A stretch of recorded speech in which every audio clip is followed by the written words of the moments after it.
학교라든지 아니면 직장 생활을 하면서 좀 다니기가 좀 어려워져서 그렇게 했는데 일단 예.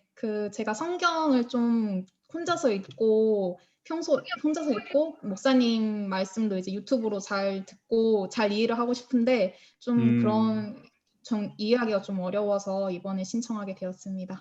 감사합니다. 예, 아유, 정말 잘하셨습니다.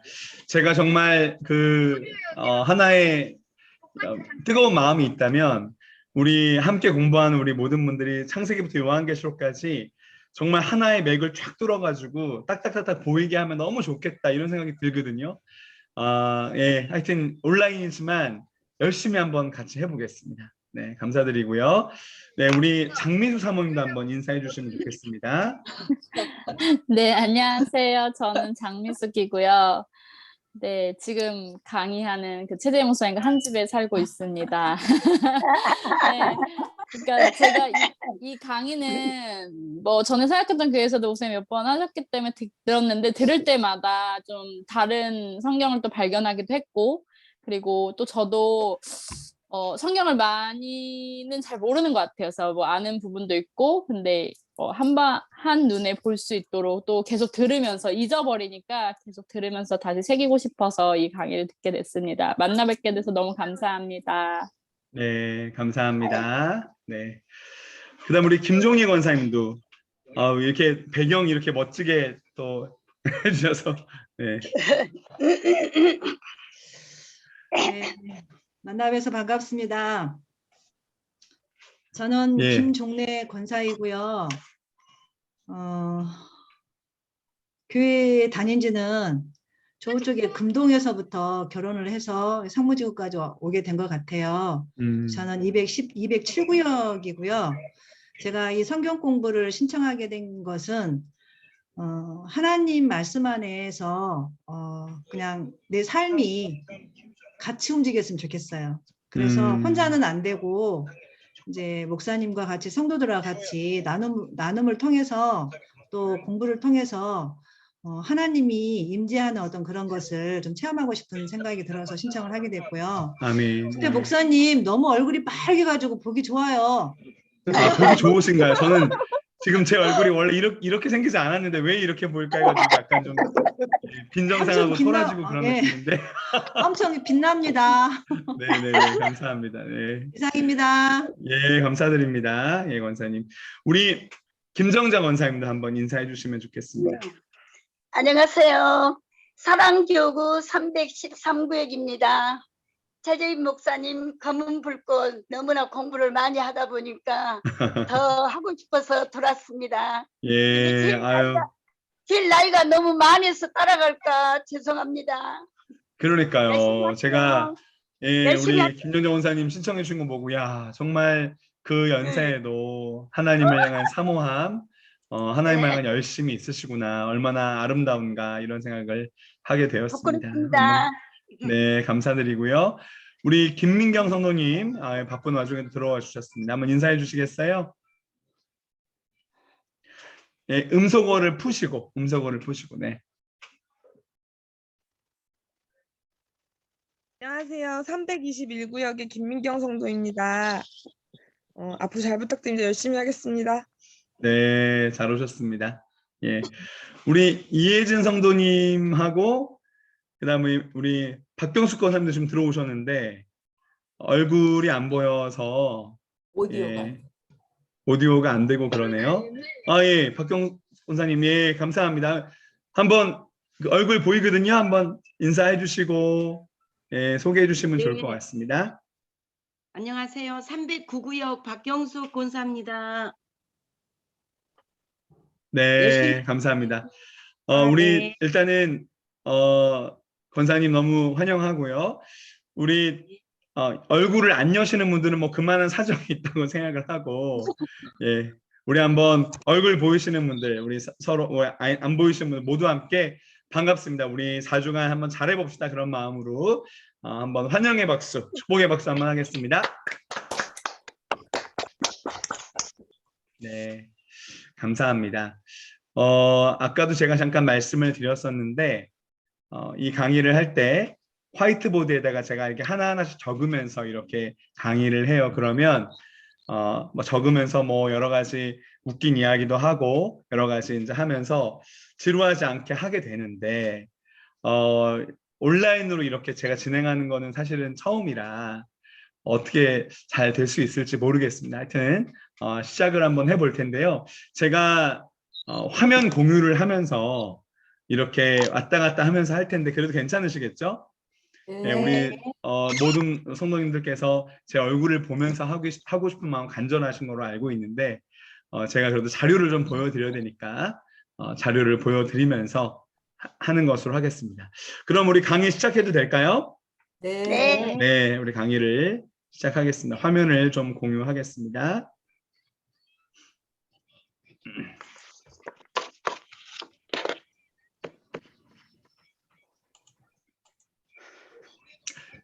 자, 지금 화면이 보이시나요? 네. 예, 잘 오셨습니다. 아까 우리 환영하는 시간을 가졌고요. 자, 성경은 무엇일까요? 이렇게 아주 그냥 단순하게 질문해 보면 어떻게 답할 수 있을까요? 자, 우리 장금성 선생님 한번 말씀해 주시겠어요? 성경은 무엇일까요? 성경은 제가 생각하기에는 하나님 말씀이라고 생각해요. 그렇죠. 아멘. 예, 정답입니다. 자, 답을 말씀드릴게요. 하나님 말씀이죠. 하나님의 말씀인데 제가 여기다가 하나의 수식어를 좀 추가했습니다. 뭐라고 추가했냐면 명명백백한 하나님 말씀입니다. 하나님의 말씀이 너무 선명하고 확실한 말씀이 바로 성경입니다. 이 성경이 지금 우리 손에 딱 들려 있잖아요. 이렇게 이것이 하나님의 말씀인데, 자, 우리 또 그 다음 이야기를 나눠보겠습니다. 하나님께서 왜 우리에게 이 성경을 주셨는가? 하나님의 우리를 사랑하시는 사랑, 그리고 우리를 향하신 계획이 있잖아요. 우리 박예희 권사님 이번에 권사님 되시고, 조주현 집사님도 이번에 안수 집사님으로 세우시고, 우리가 누구를 만나고 또 어떤 인생을 살고 어떤 일을 맡게 되는 이 모든 것 가운데 하나님께서 갖고 계신 우리 삶에 대한 계획, 또 이 전체 역사에 대한 계획, 그것, 그리고 우리 삶 가운데 주신 약속들이 있단 말이죠. 저는 하나님께 저를 목사로 부르실 때 제가 사실 목사 안 하고 사실 저는 하고 싶었던 게 뭐였냐면 외국 자동차 있죠. 그 외제차 딜러를 하고 싶었어요. 제가 그냥 차에 관심도 많고 외제차 딜러 했으면 아마 제가 돈도 좀 많이 벌지 않았을까 이런 생각이 드는데, 근데 하나님께서 나를 정말로 목사로 부르시는 거냐? 그러면 나를 목사로 부르시는 약속의 말씀을 나한테 정확하게 달라. 이렇게 기도했거든요. 근데 하나님께서 어느 아침 묵상 시간에 정확하게 말씀해 주셨습니다. 빌립보서 1장 6절 말씀. 너희 안에 착한 일을 시작하시니가 그리스도의 예수의 날까지 이루실 줄을 확신하노라.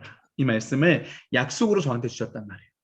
제가 뭐 결혼할 때도 그렇고 뭐 여러 가지 인생에 뭐 제가 뭐 목회를 하면서도 그렇고 수없이 많은 약속들이 이 말씀 안에 있습니다. 그래서 하나님의 사랑 또 계획, 하나님의 약속들을 우리에게 나타내시고 보여주시기 위한 통로가 바로 이 성경이라는 거예요.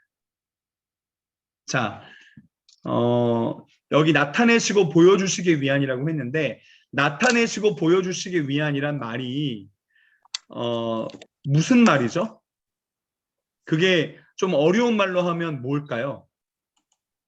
자, 나타내시고 보여주시기 위한 통로다 그랬는데 이거를 좀 어려운 말로 하면 우리가 뭐라고 하죠? 두 글자로 뭐라고 하죠? 이죠? 임재. 임재. 예.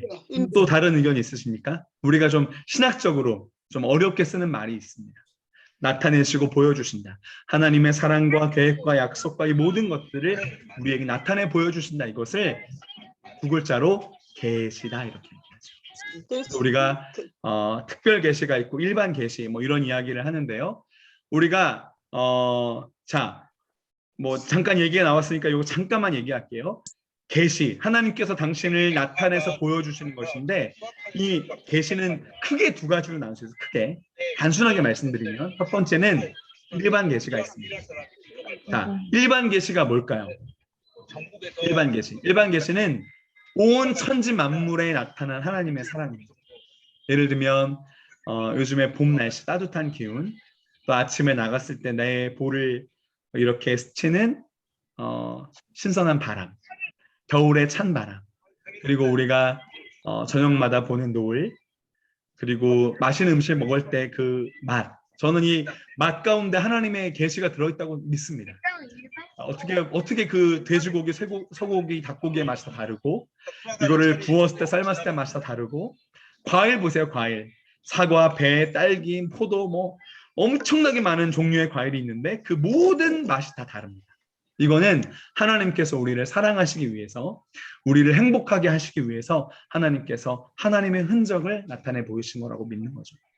그래서 하늘을 보고 이 푸릇푸릇한 나무와 풀과 숲을 보면서도 하나님을 이해하지 못하는 것은 참 우리 그분을 불쌍히 여겨야 됩니다. 네. 일반 계시가 이제 있고요. 이 성경은 특별 계시죠. 하나님께서 우리에게 말씀을 통해서 하나하나 글자를 통해서 우리를 만나시기 위한 통로가 바로 성경이다, 이렇게 볼 수 있는 것이죠. 자, 계속해서 또 해보겠습니다. 자, 두 번째는 뭘까요? 두 번째는 성경은 무엇인가 라고 했을 때 두 번째 한번 보도록 하겠습니다. 두 번째는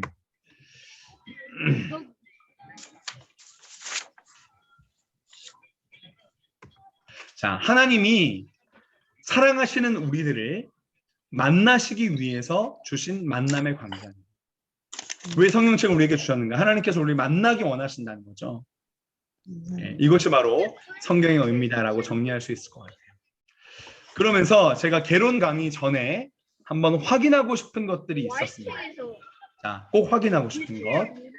자, 지금 제가 강의를 진행할 때는 가능하면은 음소거를 좀 해주시면 어떨까 싶어요. 네, 음소거를 해서 지금 강의할 때는 좀 선명하게 제 목소리가 들릴 수 있도록 해주시면 더 좋지 않을까 싶습니다.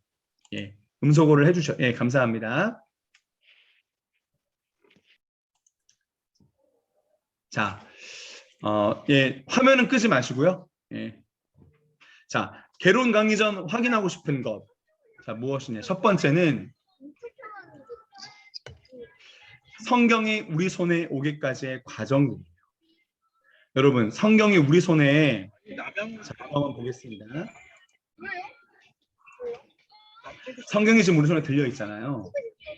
이게 그냥 성경 전체가 우리 손에 딱 들려 있으니까 이게 되게 우리가 그냥 뭐 어디 그 책방 기독교 서점 가면 바로 구할 수 있는 거라서 되게 쉽게 우리가 만날 수 있지만, 우리가 반드시 확인해야 될 것은 뭐냐면 이 성경이 우리한테 오기까지 결코 쉽지 않은 엄청난 많은 과정들이 있었다는 거예요.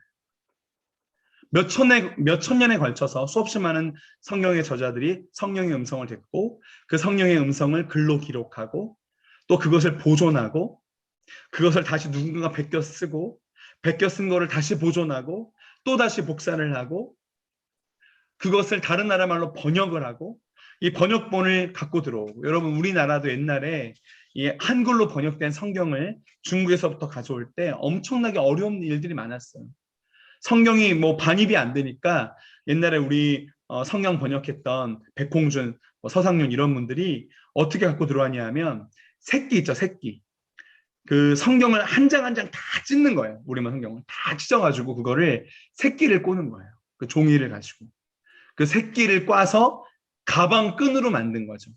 그래서 가방 끈처럼 갖고 들어와서 그것을 다시 집에 와서 하나씩 다 펴가지고 성경책을 하나 갖고 있는, 그걸 다시 우리나라 말로 옮겨서 사람들한테 읽게 했던, 그리고 그 말씀을 읽자마자 사람들이 변하고 하나님 만나고 예수 그리스도 영접하게 됐던 역사들이 있었단 말이죠. 그래서 성경이 우리 손에 딱 들려있다고 이게 쉽다 이렇게 생각하시면 안 되고요. 이 성경이 우리에게 이렇게 오기까지 엄청난 과정들이 있었다. 우리가 정말 그것을 기억하고 감사해야 된다. 이것을 우리가 한번 꼭 기억했으면 좋겠습니다. 자, 두 번째는 뭘까요? 두 번째 보면, 자, 성경 안에는 자, 성경 안에는 여전히 읽으면 하나님을 만날 수 있는 신비하고 놀라운 능력이 있다는 거예요. 예. 이 성경을 통해서 수없이 많은 사람들이 하나님을 만났습니다. 바울도 그랬고 마틴 루터도 그랬고 수없이 많은 종교 개혁자들이 이 성경을 읽으면서 하나님을 만났어요. 옛날에 우리 한국 교회사에도 보면 이 처음에 이 성경이 무슨 말인지 모르니까 읽지를 않는 거예요. 그리고 이 종이가 빳빳하고 중국에서 온 한자 성경이 좋으니까 그거를 한 장 한 장 뜯어가지고 집에 벽지로 발랐대요. 벽지로 발라놓고 이렇게 누워서 벽지의 글을 이렇게 읽다가 그 성경을 읽고 하나님을 만난 거예요. 예수님을 영접한 거예요.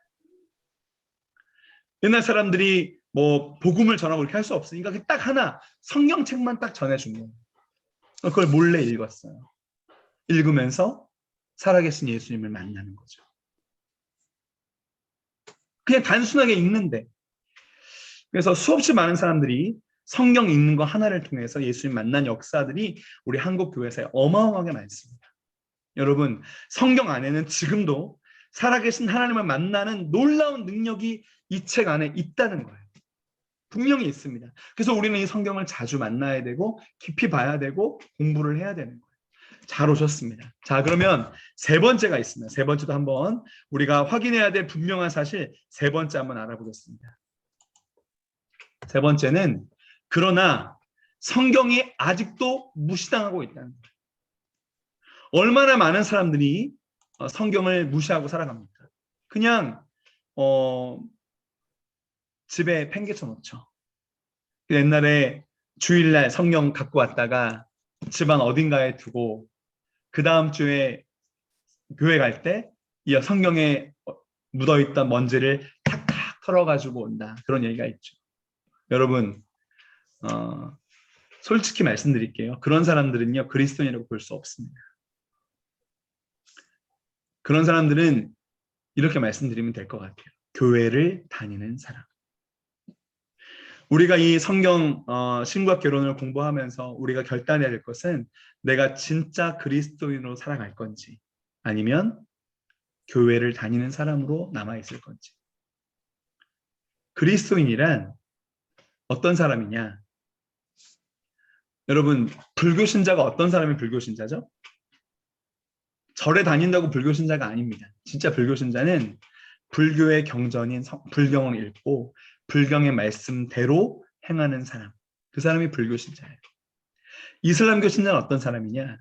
이슬람교의 경전인 코란을 읽고 코란의 말씀대로 생각하고 판단하고 결정하고 살아가는 사람이 이슬람교 신자, 무슬림인 거예요. 그럼 그리스도인은 어떤 사람이에요? 하나님의 말씀인 성경을 읽고 그 말씀을 기억하고 묵상하고 그 말씀을 통해서 내게 말씀하시는 하나님의 말씀을 따라서 사는 사람, 그 말씀의 뜻을 따라 사는 사람이 그리스도인인 거죠. 왜 이 한국 교회가 이렇게 욕을 먹고 그리스도인 어떤 욕을 먹고 개독교인이라고 부르고 목사라고 부르고 왜 그러느냐? 교회를 다니는 사람이 너무 많은 거예요. 그리스도인이 너무 희귀한 거예요. 말씀이 내게 부담이 되지 않아. 말씀이 내게 무감함이 없어. 그냥 설교 듣고 끝. 말씀대로 살면 좋지만 안 살아도 그만. 이런 분위기가 너무 팽배하단 말이죠. 그러니 하나님 말씀이 그를 움직이지 못하고 하나님 말씀이 그를 통치하지 못하니까 하나님의 사랑과 은혜와 능력이 나오지 않는 거죠. 하나님의 평안이 없는 거죠. 그래서 성경을 읽지 않아서 여전히 불안하고 여전히 초조하고 여전히 걱정하는 가운데 살아가는 거죠. 이 성경 가운데 계신 하나님의 임재와 현존을 내가 경험하고 하나님을 만나게 되면 하나님의 어떤 공급과 사랑과 평안을 알기 때문에 내가 불안해하지 않을 수 있는데 성경 읽지 않아서 불안하고 성경 읽지 않아서 초조하고 성경 가운데 하나님을 만나지 못해서 걱정하는 그런 너무나 많이 있다는 것이죠. 네. 그런 현실을 한번 첫 시간에는 좀 확인을 하고 싶었습니다. 예, 우리 그 다음 내용으로 한번 넘어가 볼 텐데요. 자, 공유하겠습니다. 자, 그 다음엔요. 자, 성경은 몇 권인가? 이 질문입니다. 자, 성경은 몇 권이죠? 66권. 66권. 네, 이렇게 말씀하시는 분들. 성경은 한 권입니다. 한 권. 네. 예. 성경 한 권이잖아요. 우리가 다 알잖아요. 네. 성경 한 권. 그런데 성경 한 권이지만 엄밀히 말하면 두 권으로 볼 수 있어요. 어떤 책? 신약과 신약과 구약. 그런데 그걸 조금 더 세분화하면 몇 권으로 돼요? 아까 말씀하신 것처럼 몇 권이죠? 66권. 66권 신약과 구약으로 되어 있는데 우리가 그것을 또 어떻게 하느냐? 자,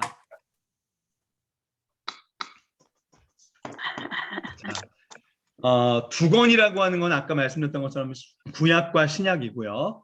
자, 지금 PPT 어떻게 괜찮으세요? 네, 네, 잘 제가 예쁘게 보입니다. 만들려고 해봤는데 뭐 너무 유치하거나 그러진 않으시죠? 예뻐요.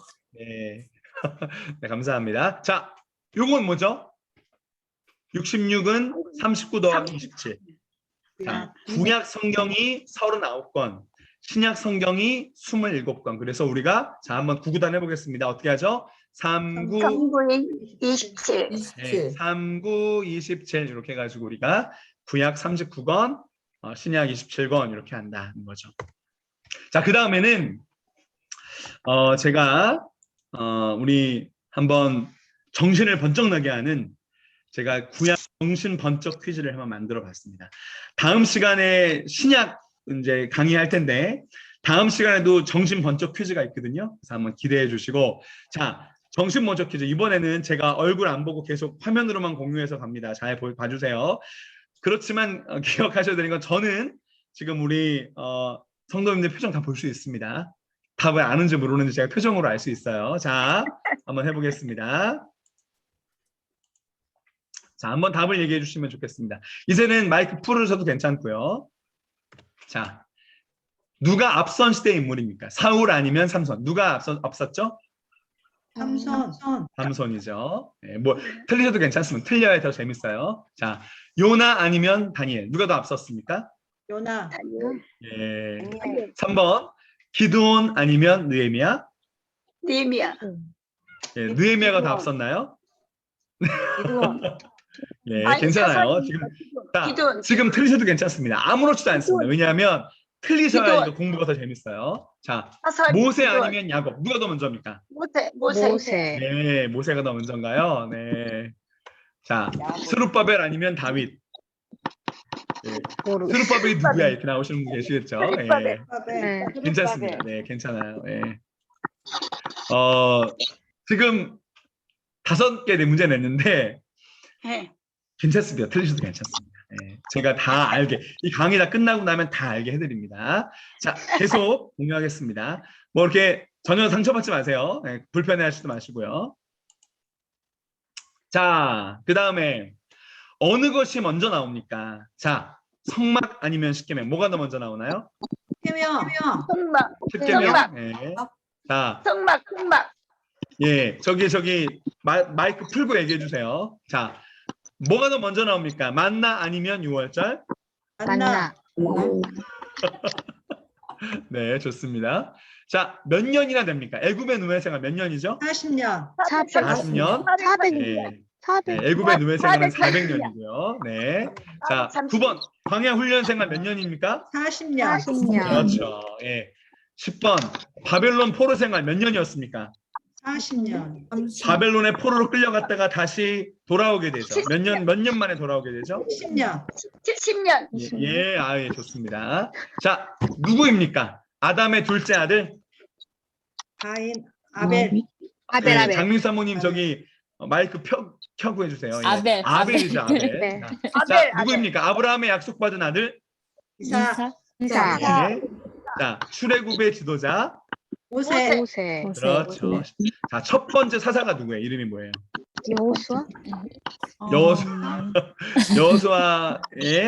여호수아와 함께했던 갈렙의 저기 사위였죠. 이 사람이. 예. 괜찮아요. 몰라도 괜찮습니다. 자, 이스라엘의 두 번째 왕 누굽니까? 유다. 다윗. 네, 첫 번째 왕은 사울, 두 번째 왕 다윗. 좋습니다. 다윗. 자, 솔로몬의 왕위를 이은 왕이 누구예요? 남유다의 첫 번째 왕이죠? 르호보암. 르호보암. 좋습니다. 네. 자, 북이스라엘의 마지막 왕. 자, 여로보암. 이스라엘이 솔로몬 이후에 갈라지죠. 남과 북으로. 그래서 북이스라엘과 남유다가 되는데 여로보암. 북이스라엘이 마지막 왕의 이름 뭔지 아세요? 여로보암. 아니요, 예. 저도 아니죠. 여러분 모르셔도 괜찮습니다. 네, 괜찮아요. 나중에 말씀드립니다. 아, 자, 마지막. 성벽 재건을 했던 지도자가 누구죠? 수룹바벨. 스룹바벨. 예, 수르바벨. 예, 스룹바벨은 성전 재건 지도자고요.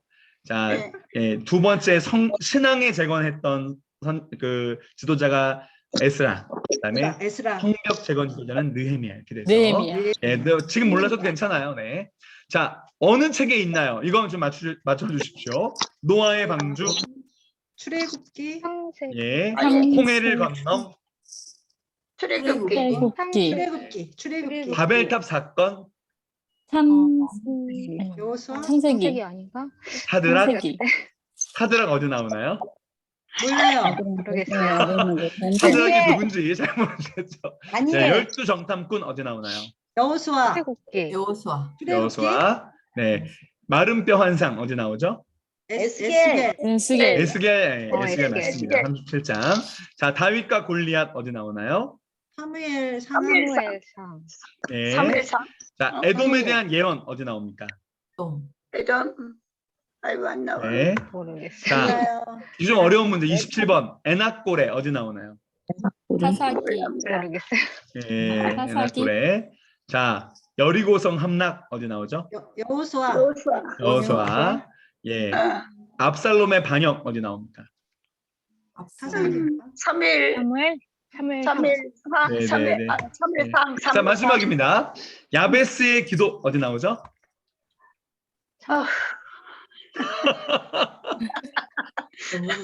출애굽기? 창세기? 예. 정신 먼저 드시죠? 네. 정신 먼저 드시라고. 예. 말씀드렸는데요. 목사님 너무 미워요. 네. 그런데요. 제가 분명히 말씀드릴 수 있는 것, 이 강의 우리 4번의 강의를 마치고 나면 이거 제가 다시 한번 해볼게요. 다 아시게 됩니다. 네, 다 알아요. 네, 걱정하지 않으셔도 될 것 같고요. 자, 우리 그 다음에 또 이야기를 좀 나눠보고 싶은데요. 자, 이제는 강의를 어떻게 진행할지 한번 그 계획을 한번 말씀드려 보겠습니다. 우리가 오늘부터 시작해서 4번 강의를 하게 되는데요. 자, 첫 번째 강의는 성경의 구조. 오늘은 구약 성경의 구조를 한번 볼 겁니다. 구약 성경이 어떻게 되어 있고 책 하나하나 어떤 뜻이 있는지 한번 보게 될 것이고요. 두 번째는 성경 구조 두 번째 신약편을 보게 될 겁니다. 오늘 구약, 다음 시간에는 신약. 이 구약과 신약 이야기를 할 때 제가 말씀드리는 설명만 들으셔도 웬만큼 파악이 되실 수 있어요. 그리고 제가 이거 강의 끝나고 나면 이따가 아까 제가 말씀드렸던 그 정신 번쩍 퀴즈요. 그거 30개 문제였거든요. 예. 아까 그 30개 문제, 그거 제가 한번 단체 카톡 창에 한번 쏴드릴 테니까 한번 보시면서 뭐가 변했나 한번 보시면 될 것 같아요. 내가 아까는 몰랐는데 지금 아는 게 있나 그냥 한번 확인해 보시면 될 것 같고요. 자, 그래서 두 번째 시간에는 우리가 신약편을 한번 알아보겠고요. 자, 그 다음에 세 번째 시간에는 시대 구분합니다. 시대 구분. 성경 전체를 창세기부터 요한계시록까지 하나의 일관된 시대로 구분할 수 있어요. 그래서 이 시대 구분을 말씀드릴 터인데 이게 정말 재밌습니다. 이 시대 구분. 그래서 창조부터 포로 귀환까지 세 번째 시간 할 거고 네 번째 시간에는 중간 시대부터 재림 시대까지 합니다. 근데 여러분 중간 시대가 혹시 언젠지 아세요? 중간 시대? 자, 중간 시대가 뭐냐면 구약에 시대들이 있어요. 창조 시대, 족장 시대, 뭐 쭉쭉쭉쭉쭉 나갑니다. 이 시대의 흐름을 살펴보면 성경이 잡혀요. 그거를 이제 하게 될 거고요. 그리고 구약 끝나고 나면 신약으로 오잖아요. 신약에도 일정한 시대가 있습니다. 그래서 어떤 시대를 구분할 수 있는데 문제는 이 구약과 신약 사이에 한 400년 정도의 시대가 있어요. 그 400년 동안 어떤 일이 있었는가? 그거를 보는 게 신구약 개론에 정말 중요한 내용입니다. 그래서 이 중간 시대 공부를 우리가 좀 한번 재밌게 해보려고 하는데, 이거 사실은 지금 4번이지만 뭐 얼마나 이렇게 이게 우리가 지금 온라인으로 하기 때문에 잘할 수 있게 될지 모르겠는데, 일단은 한번 열심히 한번 가보겠습니다. 그래서 우리가 마지막 시간에는 중간 시대에 대한 이야기도 한다. 그렇게 기억을 해주시면 될 것 같습니다. 자, 그래서 오늘은 이제 우리가 뭘 하게 되느냐? 오늘은 이 내용입니다. 성경의 구조 구약편을 한번 공부해 볼 텐데요. 자, 이제부터는 제가 얼굴을 보이지 않고 PPT만을 가지고 강의를 진행합니다. 잘 들으시고요. 여러분 지금 듣기만 하셔도 되고요. 혹시 적지 않으셔도 됩니다. 적으셔도 괜찮아요. 자유로운데 적는 거에 부담을 안 가셔도 된다, 이 말씀을 드리고 싶고요. 자, 우리 구약의 구조를 이해하기 위해서는 이 숫자를 아셔야 됩니다. 552, 552. 자, 우리 한번 요거는 중요한 거니까 한번 따라해 보면 좋겠어요. 한번 잠깐 음소거 한번 풀어주시고, 잠깐 풀어주시고요. 552, 552 한번 따라해 보겠습니다. 시작. 52, 52. 네. 잘하셨습니다. 이거 기억하세요. 우리가 한번 해보는 게 중요합니다. 552, 552. 이걸 한번 기억을 해주시고, 자, 이제부터 계속 구약의 구조 어떻게 가는지 한번 보도록 하겠습니다. 자, 성경의 구조 살피기, 신약 구약편인데요. 자, 성경의 첫 번째 책이 뭐죠? 창세기. 그리고 창세기죠. 맨 마지막 책은 뭡니까? 말라기. 네, 구약의 마지막 책은 말라기고 성경 전체의 마지막 책은 요한계시록인데, 자, 그러면 먼저 창세기부터 한번 가보겠습니다. 창세기가 처음에, 창세기 줄여서 뭐죠? 창. 우리가 우리 이게 좀 작을 수 있는데 좀 확대해서 봐주시면 좋겠고요. 제가 이거 PPT 나중에 좀 나눠드리도록 하겠습니다. 우리가 신구약 개론 공부하면서 이 약어도 잘 알아야 돼요. 약어. 창세기는 창입니다. 창세기 뭐냐? 하나님께서 세상을 창조하신 이야기예요. 창세기입니다. 그래서 창세기인데, 창세기에는 크게 두 부분으로 나눌 수 있습니다. 첫 번째는 1장부터 11장까지 원역사, 12장부터 마지막 50년까지 족장시대 얘기를 하고 있는데, 우리가 창세기에는 이런 이야기죠. 천지창조부터 시작해서 에덴 동산, 그 다음에 가인과 아담과 하와의 범죄, 뱀의 유혹, 그 다음에 가인이 아들 자기 동생 아벨을 죽인 사건, 노아의 방주, 바벨탑 사건, 이런 것들이 있죠. 우리가 여기까지는 아마 무리 없이 다 아시죠? 창세기, 그죠? 뭐 에덴 동산, 뭐 가인의 범죄, 아담과 하와, 노아의 방주, 이런 것도 있는데, 자, 바벨탑 사건이 몇 장이죠? 사건? 12장. 자, 바벨탑 사건, 바벨탑이잖아요. 탑을 딱 쌓는 거잖아요. 탑을. 네, 11장입니다. 그래서 바벨탑이 11장입니다. 그리고 바벨탑 사건으로 원역사가 끝나고 이제 12장부터 하나님께서 누굴 세우냐면 족장들을 세우십니다. 족장들을 세우시는데, 족장 맨 처음 족장이 누구죠? 자, 제가 한번 하면 바로 맞출 수 있으실 거예요. 믿음의 조상 아브라함은, 그죠? 믿음의 조상 아브라함이 등장해요. 내가 너는 너의 본토 친척 아베집을 떠나 내가 네게 지시할 땅으로 가라 하시면서 부르시죠. 내가 너에게 복을 주어 내 이름을 창대하게 하고 너를 복이 되게 할 거다, 이런 말씀을 하십니다. 이제 나중에 시대 구분할 때 또 이야기하겠지만, 이 아브라함을 하나님께서 믿음의 조상을 부르실 때 뭘로 부르시냐면, 옛날엔 그랬어요. 내가 너를 복의 근원이 되게 하겠다. 기억나시죠? 요즘 성경에는 복이 되게 하겠다 이렇게 나와요. 근데 이 복이라고 하는 단어가 원래 갖고 있는 뜻이 뭐냐면, 히브리 언어로면 브라카라고 하는 단어인데, 이 브라카라고 하는 뜻을 전 세계 언어 중에서 가장 정확하게 번역할 수 있는 언어가 어딘지, 무슨 나라 언어인지 아세요? 우리나라 언어입니다. 한국어예요. 자, 내가 아브라함 너를 부른다. 너를 통해서 내가 수없이 많은 민족들에게 복을 주겠다. 내가 너를 복으로 삼겠다. 복의 근원 되게 하겠다라고 했을 때 그 정확한 표현이 뭐냐? 브라카라고 하는 단어에 여러분 이런 말 들어보셨죠? 복덩이. 복덩이. 너는 참 복덩이야. 그런 말 하잖아요. 이 복덩이가 바로 브라카예요. 그래서 하나님께서 아브라함을 부르셔서 믿음을 시작하게 하실 때 브라카, 복덩이로 부르셨기 때문에 우리 모두는 다 가정에서 뭐가 돼야 되느냐? 복덩이들이 돼야 되는 거예요. 나를 통해서 우리 자녀들이 복을 받고, 나를 통해서 우리 회사 동료들이 복을 받고, 나를 통해서 내 아내가 행복하고, 나를 통해서 내 남편이 행복하고 편하게 해주고, 그것이 바로 우리를 부르신 믿음의 하나님의 방향성이다 이거예요. 브라카, 복덩이. 그렇게 해서 이제 믿음의 주장부터 시작하는데, 자, 아브라함의 아들 누구죠?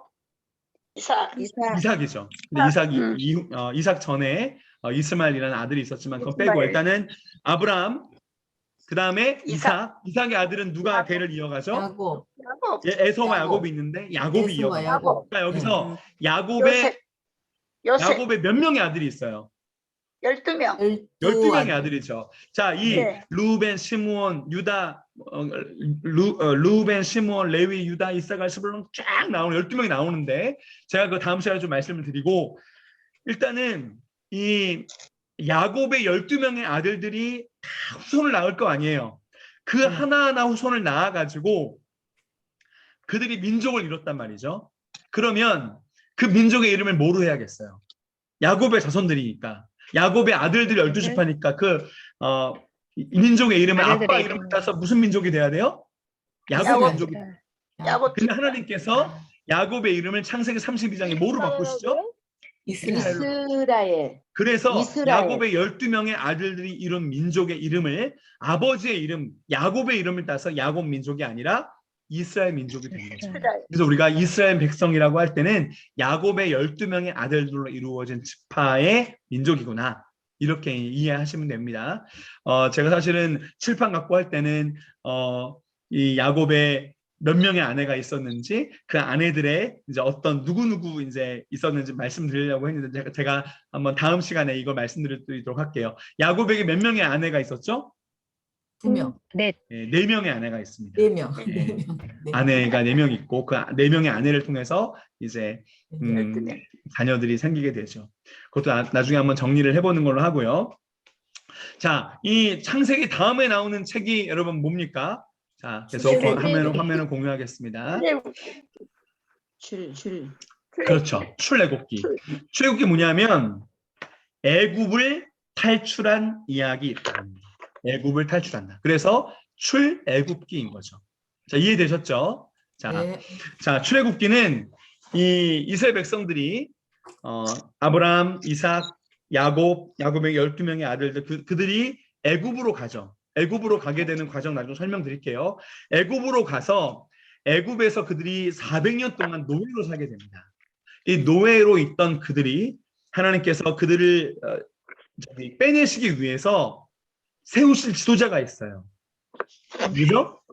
모세죠. 이 모세까지 얘기하고 제가 한번 정리를 할게요. 자, 우리 아까 창세기 얘기하면서 누가 나왔죠? 아담 나왔죠? 하와 나왔죠? 그 다음에 가인, 아벨 나왔죠? 그 다음에 뒤에 노아 나왔죠?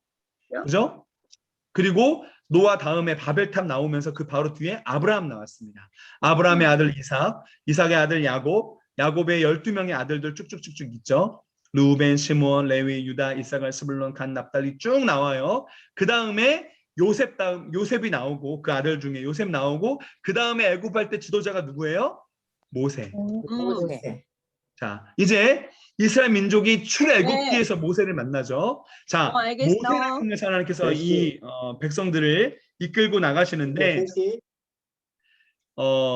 자, 모세가 내 백성을 보내줘라 이렇게 애굽왕 바로한테 이야기할 때 안 보내죠. 그럼 하나님께서 그 땅에 어떻게 하십니까? 10가지 이적들을 냅니다. 피게이파 압도금의 흑장 이렇게 해가지고 10가지의 이제 재앙, 10가지 이적들을 보이시는데 그 이적들의 마지막 재앙이 뭡니까? 이게 중요합니다. 장자 마지막 재앙은 장자의 죽음입니다. 자, 우리 한번 가정을 생각해 보세요. 저도 첫째 아들이거든요. 조준 선생님 몇째 아들이십니까? 8째. 8째 아들. 조준 선생님 안 죽어요. 근데 저는 죽습니다. 저는 첫째거든요. 그래서 우리 가정에 있는 첫째 아들 다 죽는다 생각해 보세요. 얼마나 큰 이게 일이에요. 그래서 장자의 죽음 이후에 애굽왕 바로가 두 손 두 발 다 들고 나가라. 보내주겠다 해가지고 나가죠. 그러면서 애굽을 탈출한 그들이 뭘 건너게 되죠? 홍해를 건너게 되죠. 홍해 건너.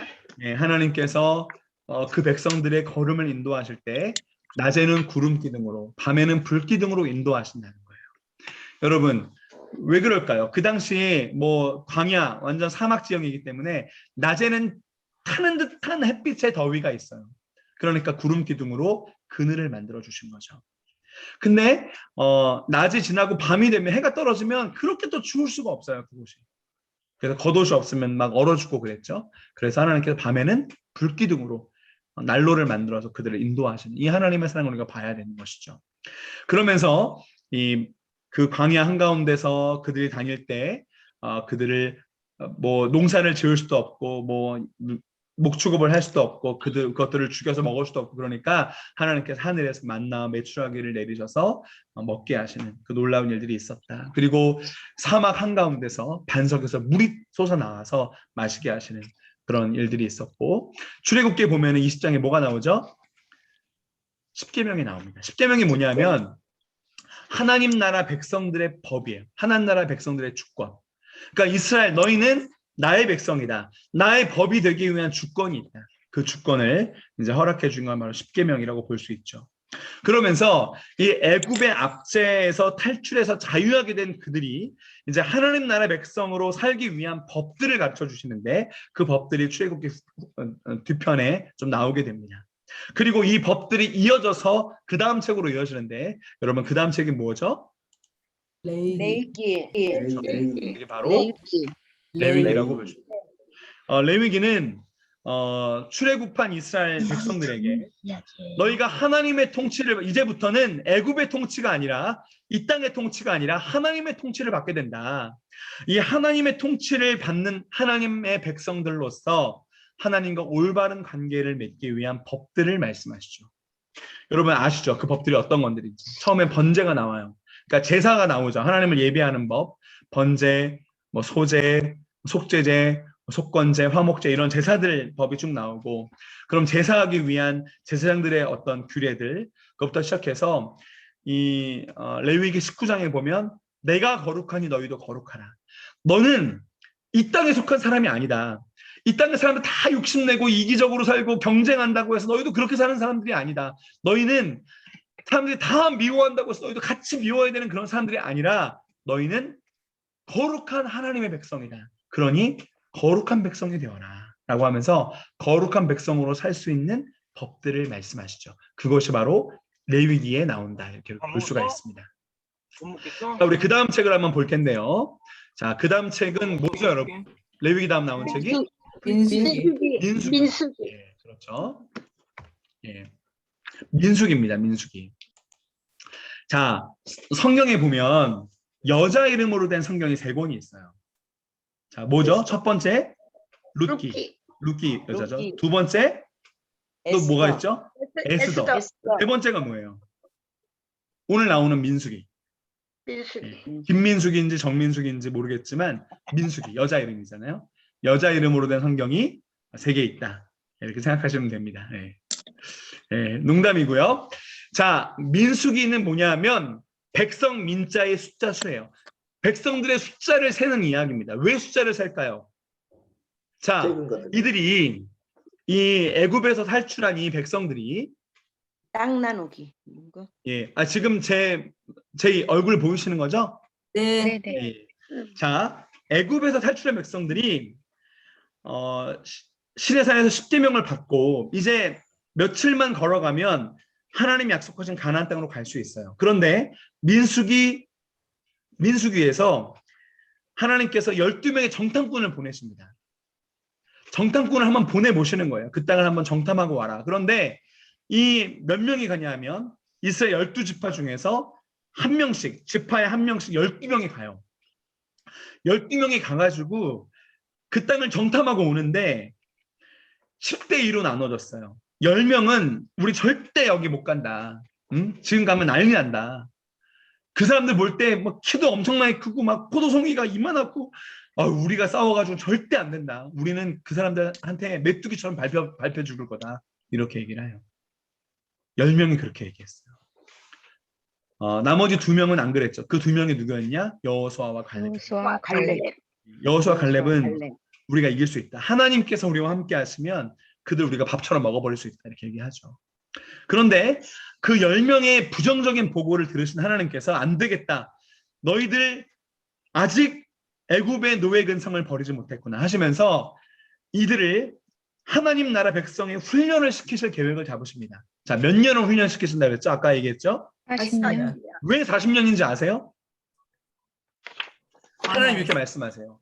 그 12명의 정탐꾼, 한 지파당 한 명씩 같은 정탐꾼이 이 가나안 땅을 정탐하고 온 일수가 40일이었어요. 너희가 40일 동안 정탐하고 와가지고 이따위 부정적인 보고를 하고 아직도 나를 신뢰하지 못하니 이 40일을 하루를 1년으로 쳐서 40년 동안 내가 광야에서 훈련시켰다. 이렇게 말씀하시거든요. 그러니까 하루를 1년으로 치는 하나님의 방법이 있다는 것을 기억하시면 됩니다. 그래서 그들이 40년간 광야에서 훈련을 받아요. 자, 40년 동안 훈련을 받으니 거기가 장소가 어디예요? 운동장도 아니고 뭐 군대도 아니고 매일매일 밤 나오는 것도 아니에요. 그리고 엄청나게 많은 대적들과 그들을 노리는 호시탐탐 노리는 그런 악한 세력들이 있었어요. 광야에서 그들이 얼마나 고생이 많았겠어요. 그러니까 이 광야에서 그들이 40년 동안 훈련받는 하루하루 광야의 삶의 이야기를 쓴 책이 바로 민수기다. 왜? 백성들이 살아있나 안 살아있나, 안전한가 안 죽었나, 어젯밤 우리 광야에서 우리 가족들 괜찮았나, 안녕했나, 이거를 물으면서 숫자를 세는 거죠.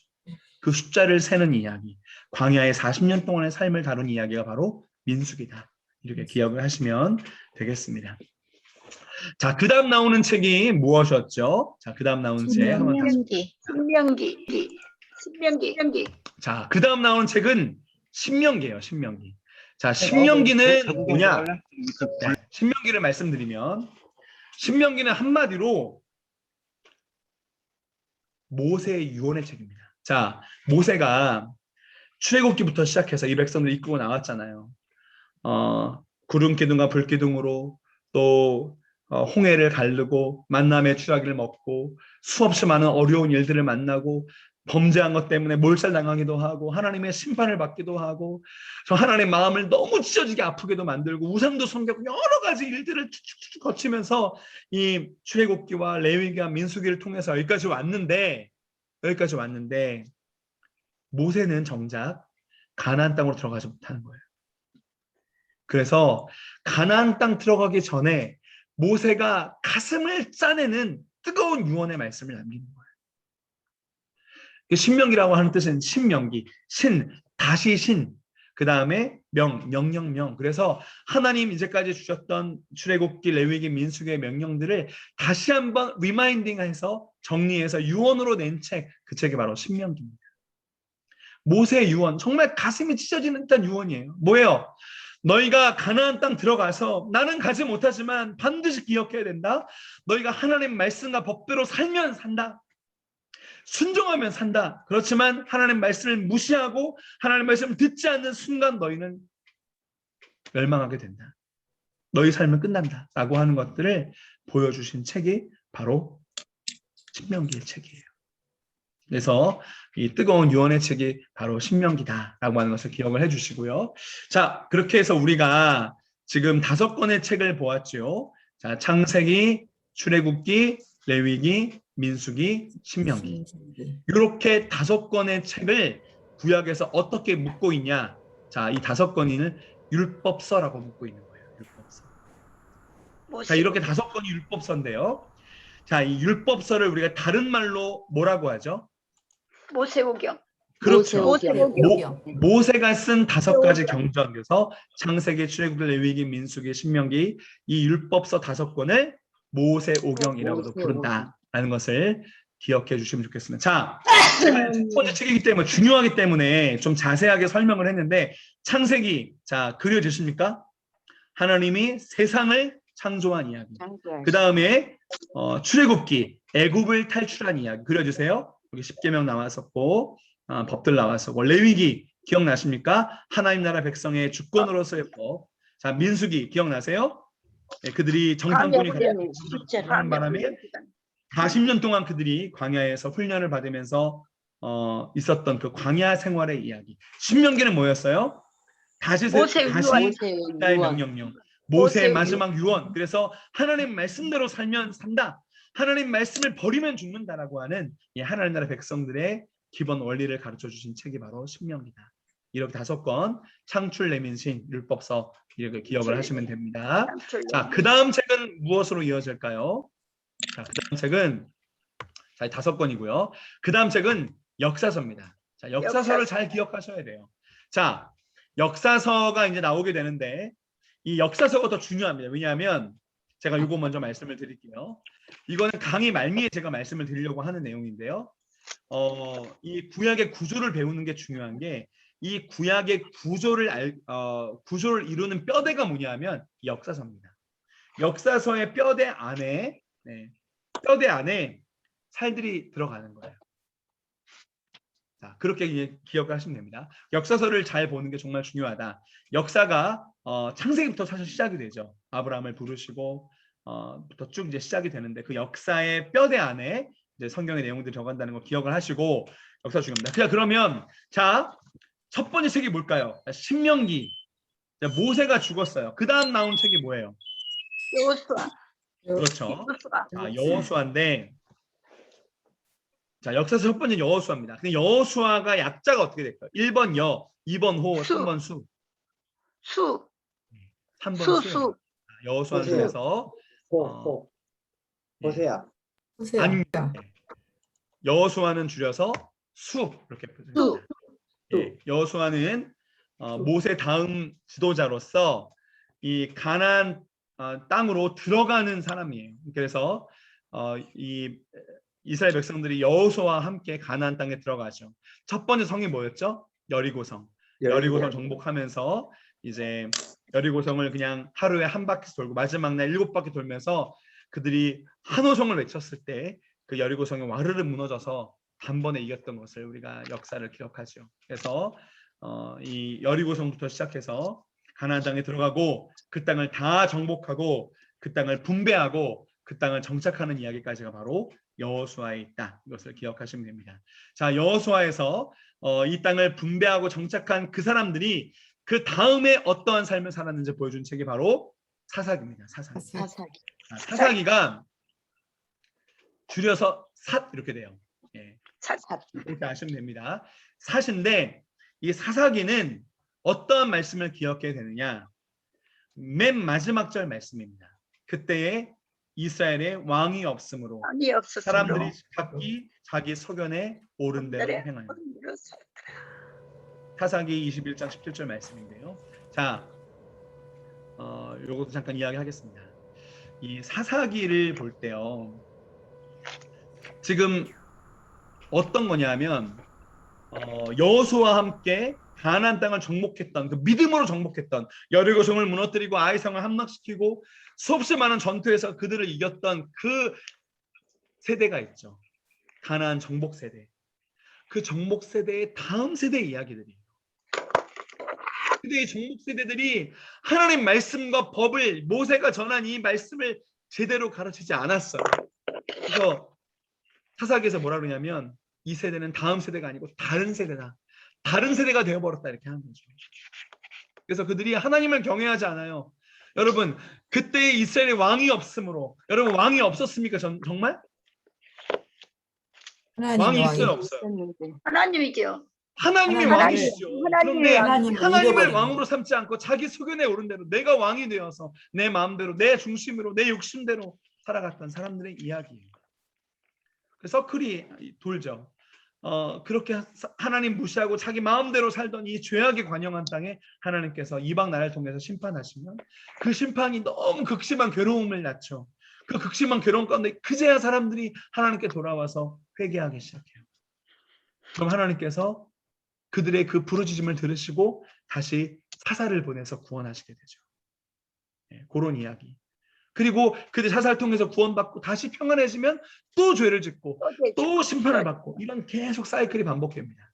근데 제가 보니까 이 마지막 사사, 이 사사기에 등장한 마지막 사사 삼손이거든요. 이 삼손을 부르실 때는요, 이 서클을 돌지 않더라고요. 사람들이 블레셋이 아무리 괴롭히고 아무리 자기가 수탈에 가도 하나님께 부르짖지 않아요. 그만큼 하나님을 향한 감각이 없어졌다는 거예요. 하나님께 부르짖지 좋지 않았다는 거예요. 자, 한번 물어보고 싶습니다. 우리 같이 공부하는 우리 식구들, 고난 가운데 하나님께 부르짖고 계십니까? 하나님께 정말 신음하고 계십니까? 아멘. 만약에 우리 가운데 하나님에 대한 부르짖음과 신음이 없다면 우리 다시 한번 생각해 봐요. 하나님께 아프다고 울지 않는다면 다시 한번 생각해 봐야 된다.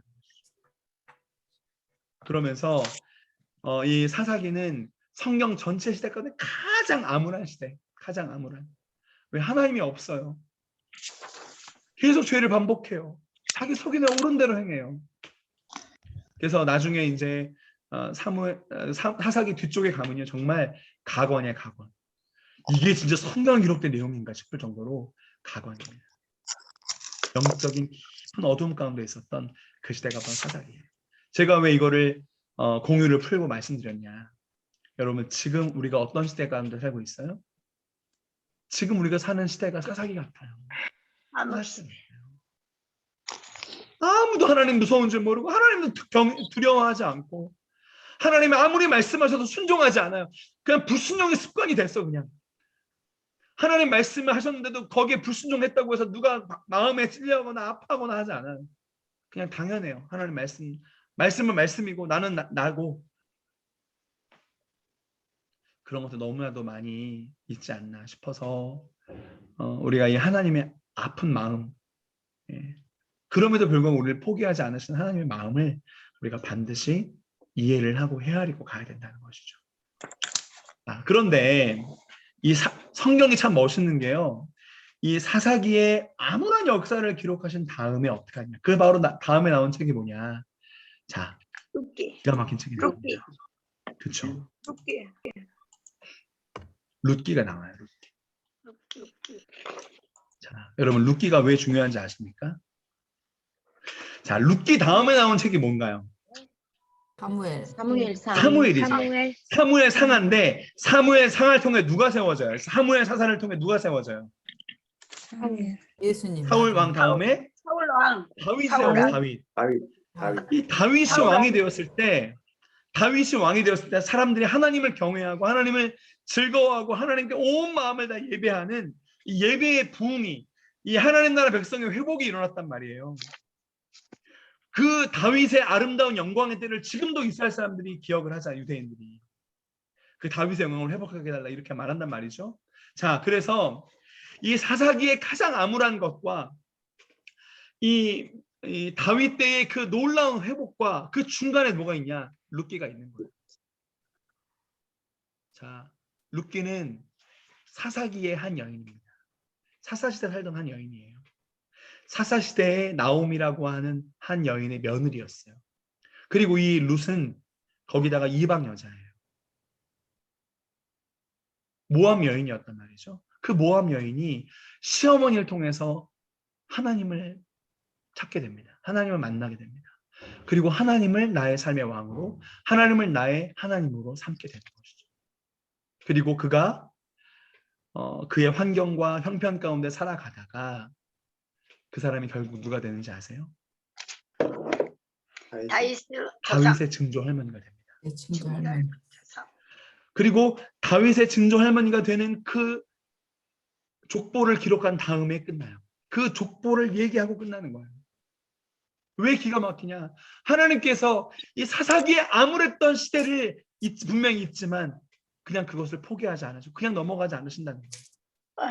사무엘 상으로 넘어가면서 그 가운데 룻기라고 하는 다리를 만들어서 이방 여인, 모압 여인, 쳐다도 보지 않던 그 여인을 통해서 다윗이라고 하는 부흥의 때를 준비하신 하나님의 이 경륜을 우리가 봐야 된다는 거예요.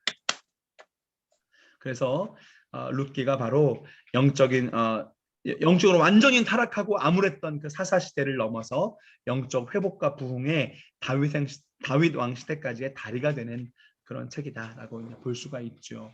자, 그 다음 나오는 책이 무엇이죠? 그 다음 나오는 책이 아까 우리가 얘기한 것처럼 사무엘 상에 나옵니다.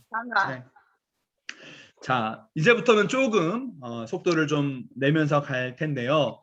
자, 사무엘 상은 삼손 다음의 사사, 그러니까 하나님의 사람 마지막 사사인 사무엘의 이야기의 이제 첫 부분인데, 이 사무엘이 그 땅의 영적인 분위기를 이제 간파하고 정말 그 땅에 왕이 없는 게 아니라 하나님을 왕으로 삼지 못해서 무너져 있는 이 백성을 보게 된 거죠. 그러면서 이 마음을 알았기 때문에 사무엘이 걱정이 많습니다. 그런데 백성들이 사무엘에게 왕을 요구하죠. 우리에게도 왕을 주십시오. 이렇게 얘기하는 거예요. 이 사무엘이 이 말을 들어서 너무 마음이 아픈 거예요. 왜? 왕은 누군데? 하나님. 우리는 하나님 백성이기 때문에 하나님을 왕으로 모시고 살아야 되는데 하나님 놔두고 왕을 달라 하니 마음이 아픈 거죠. 사무엘이 이 마음을 가지고 하나님께 가요. 하나님께서 하나님도 마음이 너무 아프실 거죠. 그냥 그들이 원하는 대로 왕을 줘라. 그들이 너를 버린 게 아니고 나를 버린 거다. 이 말씀하실 때 하나님 마음이 어떠셨을까요? 내 백성이 나를 버린 거다. 우리가 그런 죄인이라는 거예요. 그런 죄인. 우리가 지금도 하나님의 뜻, 하나님의 말씀, 하나님의 마음 헤아리지 않고 내 뜻대로 살아간다면 하나님도 우리를 보면 이렇게 말씀하실 수 있어요. 너희가 나를 버렸구나. 너희가 나를 버린 것이구나. 우리가 왕을 원하잖아요. 나의 왕, 내가 섬기고 있는 돈, 경쟁, 욕심, 나의 꿈, 자아, 사람들의 인정, 이런 거 우리가 바라고 살잖아요. 하나님 그렇게 말씀하실 수 있어요. 너희가 나를 버렸구나.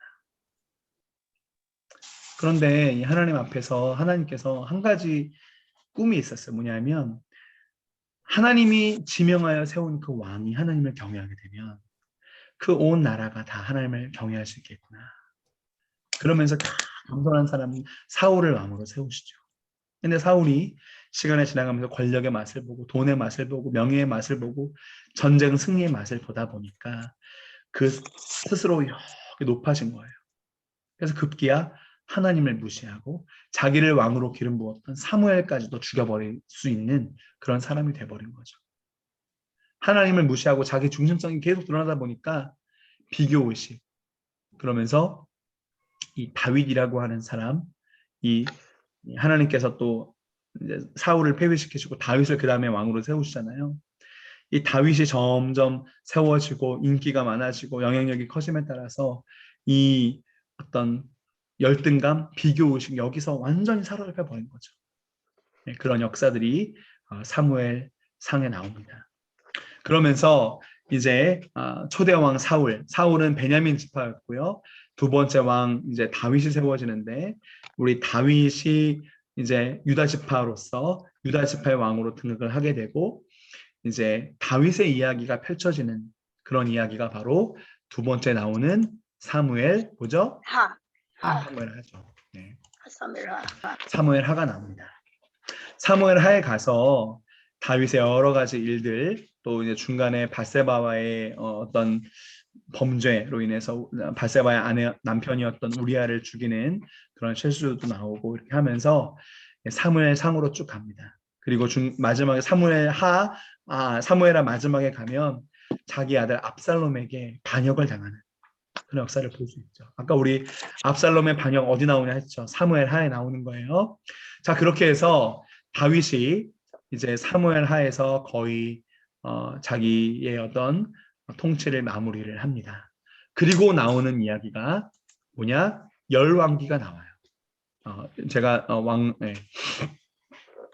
자, 열왕기의 책은 열왕기는 뭘까요? 열왕기. 왕의 이야기? 왕의 예. 이야기. 자, 일단은 한번 보면은 이제 사울과 다윗이 사무엘 상하에서 끝나고 열왕기 상하부터는 이제 솔로몬, 열왕기 상부터는 솔로몬부터 시작을 하는데요. 이 솔로몬 이 처음에 이제 지혜를 구하면서 하나님의 말씀대로 잘 이제 통치를 했죠. 근데 하나님께서 복의 복을 그냥 쏟아부어 주셨잖아요. 솔로몬 가장 부귀 영화고 그 당시에 전 세계에 가장 부강했던 나라가 솔로몬의 이 이스라엘이었단 말이죠. 그래서 뭐 솔로몬이 누렸던 부귀 영화는 지금 누구도 흉내낼 수 없는 그러한 사람인데, 이 솔로몬이 자기의 왕권이 커지고 그 당시에 이제 여러 나라와 무역을 하면서 이제 그 나라들의 가장 예쁜 공주들을 보내고 그 공주들이 갖고 온 이방 신들을 같이 섬기고 이 여자에 약하고 이러면서 마지막에 우상 숭배로 완전히 무너지게 됩니다.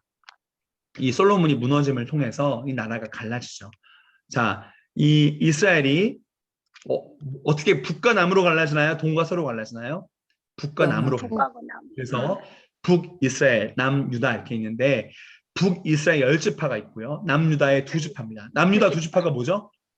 유다하고 베냐민. 예. 유다와 베냐민 2지파 외에는 다 북이스라엘 10지파로 편입이 됩니다. 그래서 이제 진행이 되게 되는데, 이제 문제는 뭐냐면 남유다에도 왕들이 있고 북이스라엘에도 왕들이 있을 거 아니에요. 자, 제가 아까 답을 말씀드릴게요. 솔로몬의 아들로서 그 남유다의 명맥을 이어갔던 첫 번째 왕이 르호보암이라는 왕이고요. 예, 북이스라엘의 첫 번째 왕은 여로보암 1세입니다. 왜냐하면 뒤에 2세가 나와요. 그래서 여로보암 1세로부터 시작을 하는데, 자, 북이스라엘 남유다의 왕들이 쭉쭉쭉 있겠죠. 북이스라엘 왕들이 쭉쭉쭉 있겠죠. 그래서 북이스라엘 왕들의 이야기 나왔다가 남유다 왕들 이야기 나왔다가 다시 북이스라엘 왕들의 이야기 나왔다가 다시 남유다 왕들 이야기 나왔다가 남유다 북이스라엘 남유다 북이스라엘 계속 왔다 갔다 하면서 왕들의 이야기를 기록한단 말이죠. 그래서 열왕기 상하에는 북이스라엘과 남유다의 왕들의 이야기가 기록된 역사서인데 왜 열왕기냐 이제 아시겠죠? 왕이 몇 명이에요? 왕이 10명이라 열왕인가요? 아닙니다. 자, 우리가 왕들이 줄을 서 있단 말이에요. 남유다 왕들도 쭉 줄을 서 있고 북이스라엘 왕들도 줄을 서 있죠. 자, 우리 줄 서라고 할 때 군대에서 어떻게 합니까? 조준 쌤 어떻게 하죠? 종대. 3열 종대, 열 잘 맞춰, 열 맞춰 이런 얘기 하잖아요. 그 열자예요. 왕들이 줄을 서 있는 거예요. 그래서 열왕기입니다. 이거를 줄여서 열상, 열하 이렇게 줄이죠? 아닙니다. 왕상왕하. 약사도 잘 아셔야 돼요. 왕상왕하입니다. 그래서 왕상왕하 열왕기에 북이스라엘 왕들과 남유다 왕들 이야기로 계속 왕들의 이야기, 왕들이 줄을 서 있다 그래서 열왕기다라고 하는 것을 기억을 해주시고요. 자, 그 다음 나오는 책이 또 하나 있는데요. 그거 설명하기 전에 잠깐 설명드립니다. 자, 이제 열왕기 하까지 왔어요. 자, 오늘 우리가 이거를 듣고 나면은 다음번에 우리 역사 시대 흐름을 볼 때 아주 쉽게 보실 수 있는데요. 자, 북이스라엘 있고 남유다가 있는데 어디가 더 죄악판이었을까요? 북이스라엘. 북이스라엘은요. 여로보암 1세가 악한 왕입니다. 악한 왕. 북이스라엘 1세가 여러 가지 악한 일들을 해요. 나라가 갈라졌는데 지금 예루살렘, 그 온 이스라엘의 전체의 신앙의 구심점이 어디에 있어요? 예루살렘에 있죠. 예루살렘은 남유다에 있단 말이죠. 그래서 남유다로 가지 못하도록 북이스라엘에도 성소를 만들어 놔요. 그래서 여기서 예배 드리면 된다. 베델 가서 예배 드리면 그만이야 하면서 다른 예배 처소를 하나님이 정하시지 않은 자기 소견에 오른 대로 예배 처소를 만들고 거기다가 우상을 섬겨놓고 뭐 자기들만의 절기를 만들고 이러면서 여로보암이 하나님의 뜻과는 전혀 다른 그런 범죄를 하게 됩니다. 근데 북이스라엘 왕들은 여로보암 1세부터 그 다음 전부 다 그 죄를 그대로 따라해요. 우상을 섬기고 바알을 섬기고 그런 어떤 주장창 죄만 지었던 나라가 북이스라엘이에요. 이 북이스라엘이 먼저 아수르라고 하는 나라에 망합니다. 아수르. 이 아수르라고 하는 나라에 망하는데 이 아수르라는 나라가 보통 나라가 아니에요. 이 아수르는 아주 악랄한 나라예요. 그래서 자기가 식민지로 삼고 있던 여러 나라들을 완전 씹어 먹어버렸어요. 어떻게 씹어 먹었냐?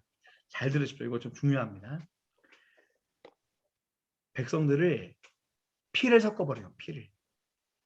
자, 북이스라엘에 속한 사람들을 저기 멀리 다른 나라, 이집트, 뭐 이디오피아, 뭐 전 세계로 다 흩어버리고, 우리나라로 치면은 김민경 성도님을 필리핀으로 시집 보내고, 오승민 성도님 일본으로 시집 보내고, 뭐 장근 성도님을 저기 우간다 같은 데로 보내버리고, 그래서 피를 다 갈아버리는 거예요.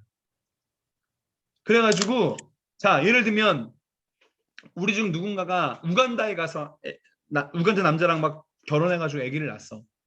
그러면 그 아기는 한국 사람이에요, 우간다 사람이에요? 우간다. 헷갈리죠. 헷갈리죠. 그렇게 해서 계속 피를 섞어버리는 건 혼혈 정책이에요. 그래서 북이스라엘이 그냥 다 흩어져 버립니다. 어디로 갔는지 몰라요.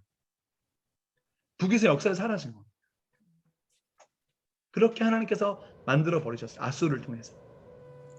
나중에 우리 요나 나오죠. 요나. 그죠? 요나 기억나시죠? 요나가 어디에다가 하나님의 용서를 선포하라고 부름받았어요? 니느웨. 그 니느웨가 어느 나라의 수도예요? 아수르의 수도예요. 그러니까 북이스라엘 사람이었던 요나는 아수르라고 하면 막 그냥 씹어먹어 죽여버리고 싶은 거야. 자기 나라가 얼마나 악랄하게 식민 통치를 하는지. 근데 그 나라 가가지고 용서를 선포하라 그러니까 요나가 가고 싶겠어요? 그 요나의 마음을 우리가 이해를 해야 된다는 거죠. 그 요나의 마음을 뛰어넘어 온 인류를 사랑하시는 하나님 마음까지 봐야 된다는 거죠. 성경 말씀 안에 그것까지 볼 수 있게 되어 있는 거예요. 자, 그래서 아수르에 망합니다. 아수르에 망해서 혼혈 정책으로 전 세계로 다 흩어져 버려요. 북이스라엘이. 그리고 이제 남은 데가 어디예요? 남유다밖에 없죠. 유다와 베냐민 지파 두 개만 남았단 말이에요. 이 남유다가 계속 명맥을 이어갑니다. 명맥을 이어가는데 이 남유다가 어디에 망하냐? 바벨론에 망합니다. 그 당시 전 세계 패권이 어떻게 되냐면 아수르가 지배하다가 이 아수르를 바벨론이 더 크게 먹어버려요. 그래서 바벨론 통치하에 들어간 거죠. 근데 바벨론의 정책은 아수르랑 다행히 달랐어요. 아수르도 만약에 혼혈 정책을 썼다면 전부 다 전 세계로 흩어질 수밖에 없지만 바벨론의 정책은 그 바벨론에 있는 자기가 식민 통치하고 있는 그 나라 사람들의 엘리트들을 뽑아서 포로로 데려간 다음에 포로살이를 살게 하면서 그 포로들에게 바벨론의 교육을 시키는 거죠. 바벨론의 신앙, 바벨론의 종교, 바벨론의 법, 바벨론의 문화 이런 것들 다 바벨론식으로 교육을 시키는 거예요. 그래서 이 엘리트 지도자들을 변화시켜서 지도자들을 바벨론화시켜서 다시 본국으로 가서 그들이 전부 다 바벨론화 될 수 있도록 만드는 정책, 그것이 바로 바벨론이 취했던 정책이란 말이죠. 그래서 포로로 끌려가는 거예요. 이들이 3차에 걸쳐 포로로 끌려갑니다. 포로로 다 끌려가요. 이들이 마지막 왕 시드기야인데 남유다의 마지막 시드기야 다 끌려갑니다. 자, 끌려가서 그들이 바벨론 포로에 있을 때 그 바벨론 포로기 안에서 그들이 뭐 갖고 싸웠겠습니까? 자, 이렇게 하는 거예요. 자, 보십시오. 바벨론의 포로로 이제 이스라엘 끌려갔잖아요. 바벨론에서 뭐라고 그러겠어요? 자, 너희 하나님 뭐야? 오늘 우리 담임 목사님도 말씀하셨을 때 옛날 전쟁은 누구의 전쟁이다? 신들의 전쟁이라고 그랬죠. 자, 바벨론에 끌려갔어요. 그럼 바벨론에서 얘기하는 거죠. 야, 포로들아, 너희의 신이 누구야? 여호와라며. 여호와 하나님이라며. 자, 봐봐. 너희가 지금 여기 왔는데 여호와가 더 위대한 신이냐? 아니면 바벨론의 마르둑이 더 위대한 신이냐? 묻는 거죠. 누가 더 위대한 신이에요? 지금 포로로 끌려온 게 여호와 하나님 백성들이잖아요. 그러면 누가 더 위대해요? 마르둑이 더 위대하죠. 계속 이 메시지가 주입이 되는 거예요. 마르둑이 진짜 신이다. 마르둑이야말로 진짜 하나님 백성이다 라고 하는 것들이 계속 주입되고 있는 거예요. 그러니까 하나님 나라 백성의 그 어떤 하나님의 영광, 하나님의 사랑, 하나님의 향한 믿음을 잃지 않기 위해서 이들이 계속 싸우는 거예요. 그렇게 싸웠던 사람이 나중에 나오는 에스겔, 다니엘 이런 선지자들이죠.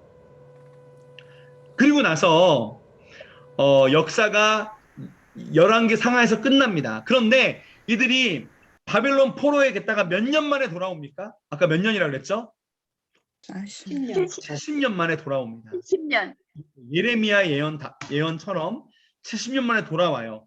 그들이 포로기에서 귀환해 가지고 다시 예루살렘 본국으로 돌아왔단 말이죠. 돌아와서 이들이 뭘 다시 썼겠어요? 성전. 역사를 다시 쓰는 거죠. 그런데 자, 이제 잘 보십시오. 끌려간 사람들이 북이스라엘과 섞여 있어요, 안 섞여 있어요? 남유다만 끌려갔죠. 그러니까 다시 왕들의 역사를 쓸 때는 어느 나라 왕들의 역사만 썼겠습니까? 남유다. 남유다 왕들의 역사만 썼죠. 그래서 열왕기 상하는 북이스라엘, 남유다, 북이스라엘, 남유다, 북이스라엘, 남유다 이렇게 섞여갔다면 역대 상하는 남유다의 왕들만 가지고 다시 역사를 기록한 왕들의 역사. 그것이 바로 역대상하다는 거예요. 그래서 역대상하는 남유다 왕들의 이야기를 씁니다. 그렇게 기억을 하시면 됩니다. 이 왕들의 이야기를 쓰면서 그 족보에 한 명 나왔던 사람이 누구냐? 야베스예요. 그래서 야베스는 역대상 4장에 등장하게 된다. 이렇게 우리가 알면 되겠습니다. 자, 하나 더 공유를 해보도록 하겠습니다.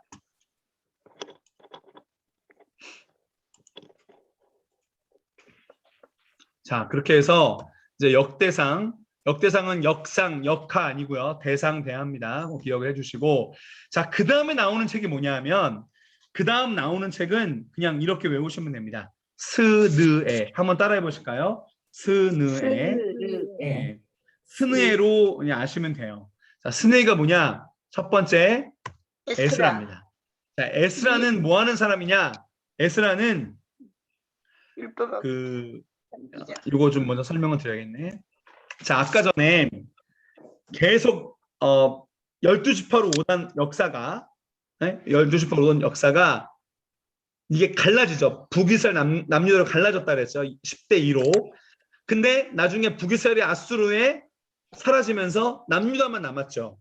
네. 여기까지 이해되셨습니까? 네. 남유다만 남았는데 이 남유다 사람들이 바벨론 포로 70년 만에 다시 귀환한단 말이에요. 다시 예루살렘 남유다 땅으로 돌아와요.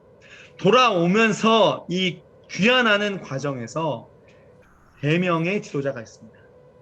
자, 3차에 걸쳐 이제 하게 되는데 첫 번째가 맨 처음 그들이 재건한 것이 성전이에요. 성전. 왜? 성전은 하나님의 임재의 상징이었고 하나님의 현존의 상징이었기 때문에 그들의 신앙은 이 성전 중심이었단 말이에요. 그래서 성전을 중심으로 하는데 이 성전을 재건할 때 지도자가 스룹바벨. 그 다음에 성전을 재건하고 또 신앙을 재건하는 신앙 재건했던 지도자가 있어요. 그 사람이 바로 에스라. 근데 마지막에 성전은 지어지고 신앙은 재건되고 있는데 이 성벽이 없어서 위험한 거예요. 그래서 이 성벽의 무너짐을 보고 가슴 아파하고 이 성벽을 재건했던 지도자가 누구냐? 누구였죠? 느헤미야인 거예요. 느헤미야. 그래서 이제 그들이 바벨론에서 돌아올 때 70년 만에 돌아오는데 어떻게 돌아오게 되느냐? 이 아까 처음에 아수르가 바벨론에 먹혔다고 했죠. 이 바벨론이 70년 만에 어디에 먹혀요? 페르시아. 성경에는 바사 제국에 먹히는 거예요.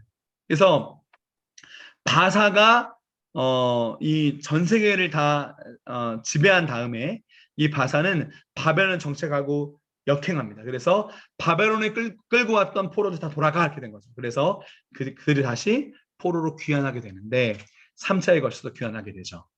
자, 스룹바벨, 에스라, 느헤미야. 성전, 신앙, 성벽 이렇게 되는데 이 재건하는 3차에 걸쳐 재건하는 스토리가 어디 나오냐? 에스라와 느헤미야에 나오는 거예요. 그래서 에스라, 느헤미야, 스느 이렇게 됩니다. 아시겠죠? 자, 재건하는 역사를 보기 위해서 우리가 에스라와 느헤미야에 보면 된다. 그리고 마지막 나오는 책이 아까 여자 이름 얘기했는데 루키아 다음에 에스더가 나오죠. 여러분 이 에스더는 누구냐면 자, 바벨론이 어느 나라에 또 먹혔다 그랬죠? 페르시아, 바사에 먹혔다고 했죠. 이 바사에 있을 때 이 바사라고 하는 나라가 이제 귀환시키고 뭐 이런 건 했지만 이런 일이 한 번 있었어요. 하만이라고 하는 이 페르시아 사람이 그 당시에 남아있던 모든 남유다 사람들, 그러니까 유대인들이죠. 유대인들을 다 말살시키려고 하는 음모를 꾸밉니다. 그 음모를 꾸밀 때 이 음모에서 구원하게 되는 한 가지 길이 있었는데 하나님께서 한 여인, 남유다, 유대인의 한 여인, 누구죠? 이름이 뭐죠? 에스더를 바사 왕의 왕비가 되게 하십니다. 그래서 이 왕비를 통해서 온 유대인들이 구원을 받게 돼요. 그리고 하만이 장대에 매달리게 돼요. 이런 역사, 완전 역전의 역사죠. 이 역사를 기록한 책이 바로 에스더이다. 에스더가 있던 배경은 페르시아, 바사 제국이다. 이렇게 알아두시면 됩니다. 그래서 여기까지 에스더까지 해서 우리가 역사서 12권을 볼 수 있는 것이죠. 자, 여기까지 되셨죠? 자, 시간이 많이 갔지만 좀 해보겠습니다. 자, 그 다음에 나오는 책은 시가서예요. 시가서. 자, 시가서는 우리가 알고 있는 5가지 책인데요. 첫 번째 책은 욥기입니다. 욥기. 자, 욥기는 여러분 아시죠? 깊은 고난 가운데 하나님을 선명하게 만났던 하나님의 사람 욥입니다. 이 욥은 시대가 어느 시대냐면 아브라함 있죠. 우리 저기 앞에 가면 창세기 그 아브라함과 동시대의 사람으로 우리가 이제 알고 있어요. 그래서 이 아브라함과 동시에 실존했던 사람인데 이 욥은 왜 의로운 사람에게도 고난이 있는가? 이 질문에 대한 문제를 다루고 있습니다. 그 다음에 이제 시편인데요. 자, 우리가 요거는 좀 알았으면 좋겠어요. 시편은 한마디로 말하면 찬송의 책이죠. 하나님을 향한 정말 깊고 진실한 찬양의 고백들인데 여러분 이 시가 몇 편으로 되어 있죠? 그것만 좀 우리 확인합시다. 몇 편이죠? 150. 그렇죠. 150편. 150개의 역시 150개의 시인데 이게 몇 권으로 되어 있는지 혹시 아세요? 몇 권? 50권. 시편이 나눠져 있어요. 이 시편 150편의 시가 5권으로 5권. 예. 나중에 보시면 알 거예요. 여러분 시편 1편이 복 있는 사람은 악인의 꾀를 따르냐 그거잖아요. 그 앞에 보면 1편 앞에 보면 제1권 이렇게 써 있습니다. 자, 1편부터 41편까지가 1권, 42편부터 72편까지가 2권, 그 다음에 73편부터 89편까지가 3권, 90편부터 106편까지가 4권, 107편부터 150편까지가 5권 이렇게 되어 있어요. 그래서 우리가 신과 결혼 공부했으니까 굳이 몰라도 되지만 시편은 150개의 시로 되어 있고 5권으로 나눠져 있다. 이 정도는 우리가 좀 알고 넘어가면 좋겠다 싶습니다. 자, 그렇게 됐고요. 그 다음 나온 책이 뭐였을까요? 잠언. 그렇죠. 잠언입니다. 잠언.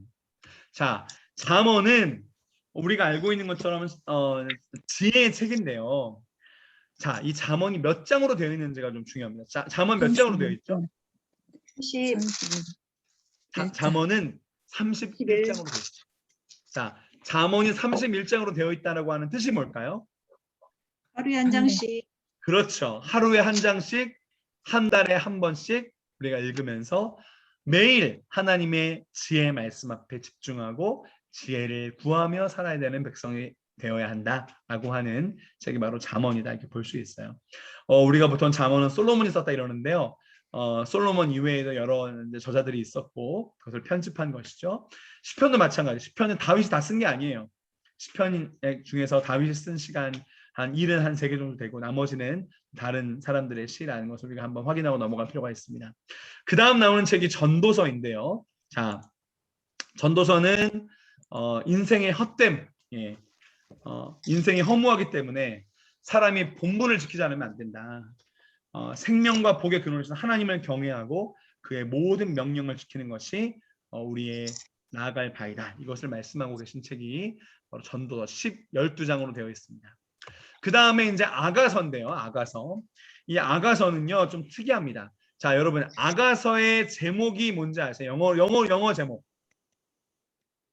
Song of Song. Song of Song. 아가서의 제목 기가 막힙니다. Song of Songs. 노래 중에 노래. 이렇게 나와요. 그래서 남자와 여자가 서로 깊이 사랑하는 그 사랑을 통해서 하나님께서 우리 교회 공동체를 얼마나 아끼고 사랑하시는지, 얼마나 우리들을 포기할 수 없으신지, 그 하나님의 사랑을 시적인 언어로 표현한 책이 바로 아가서입니다. 자, 아까 우리 시편은 150편이라 그랬고, 잠언은 31장, 그래서 우리가 한 달에 한 번 읽어야 된다 그랬고, 전도서는 12장으로 돼서 1년에 한 번 보면 되는데, 자, 아가서는 몇 장으로 되어 있을까요? 아가서 8장. 왜 8장이에요? 이 8이라는 숫자를요 옆으로 뉘어보세요. 그럼 뭐가 되죠? 무한대. 무한대가 되죠. 무한대. 하나님의 우리를 향한 사랑은 어떠시다? 한이 없는 무한대의 사랑이다 라고 하는 것을 드러내는 그런 것이라고 아무도 얘기하지 않지만 최재인 목사만 얘기합니다. 네, 자, 그 다음에 나오는 책이 있습니다. 자, 공유하겠습니다. 자, 그 다음 나오는 책이 5권이고요. 그래서 예언서입니다.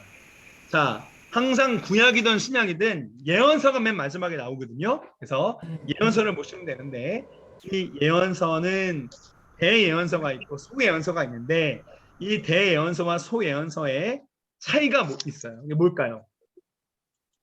차이가 뭘까요? 장수가 많냐 적냐 차이입니다. 그렇죠. 분량이에요.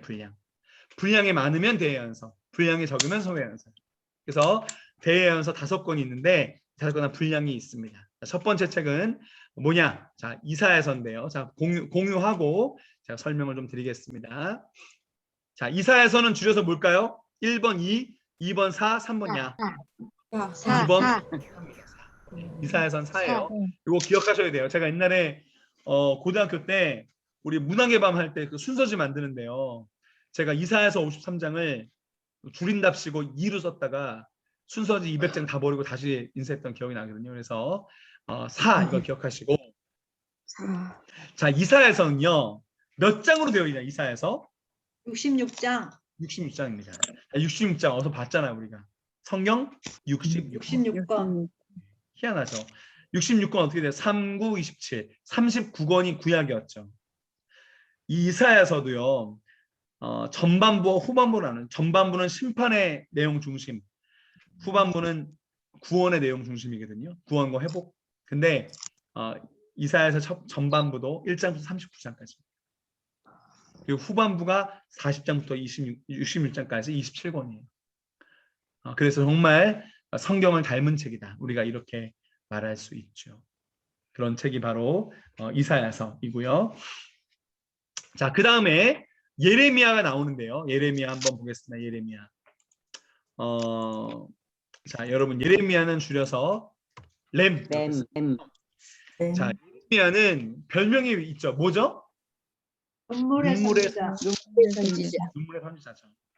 왜냐하면 대부분의 선지자들은요, 그 백성들을 향해서 하나님의 마음을 선포했고, 그 말씀대로 살아라, 돌아와라, 회개하라. 그러면 하나님께서 너희를 구원하실 것이다라고 선포했어요. 그런데 예레미야는 그렇지 않았어요. 예레미야는 너희가 바벨론에 망해야 된다.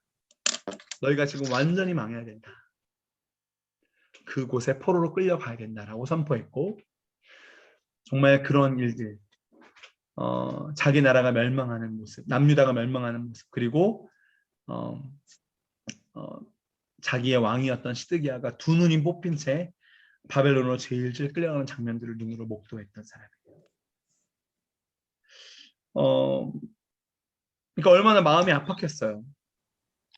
당신의 백성들을 끝내 멸망시킬 수밖에 없는 이 하나님의 아픈 마음, 그리고 죄악을 계속 거듭하다가 결국은 이렇게 멸망하고 마는 그 남유다 백성들의, 이 유대인들의 운명을 보면서 울었던 그 선지자가 바로 예레미야 선지자죠.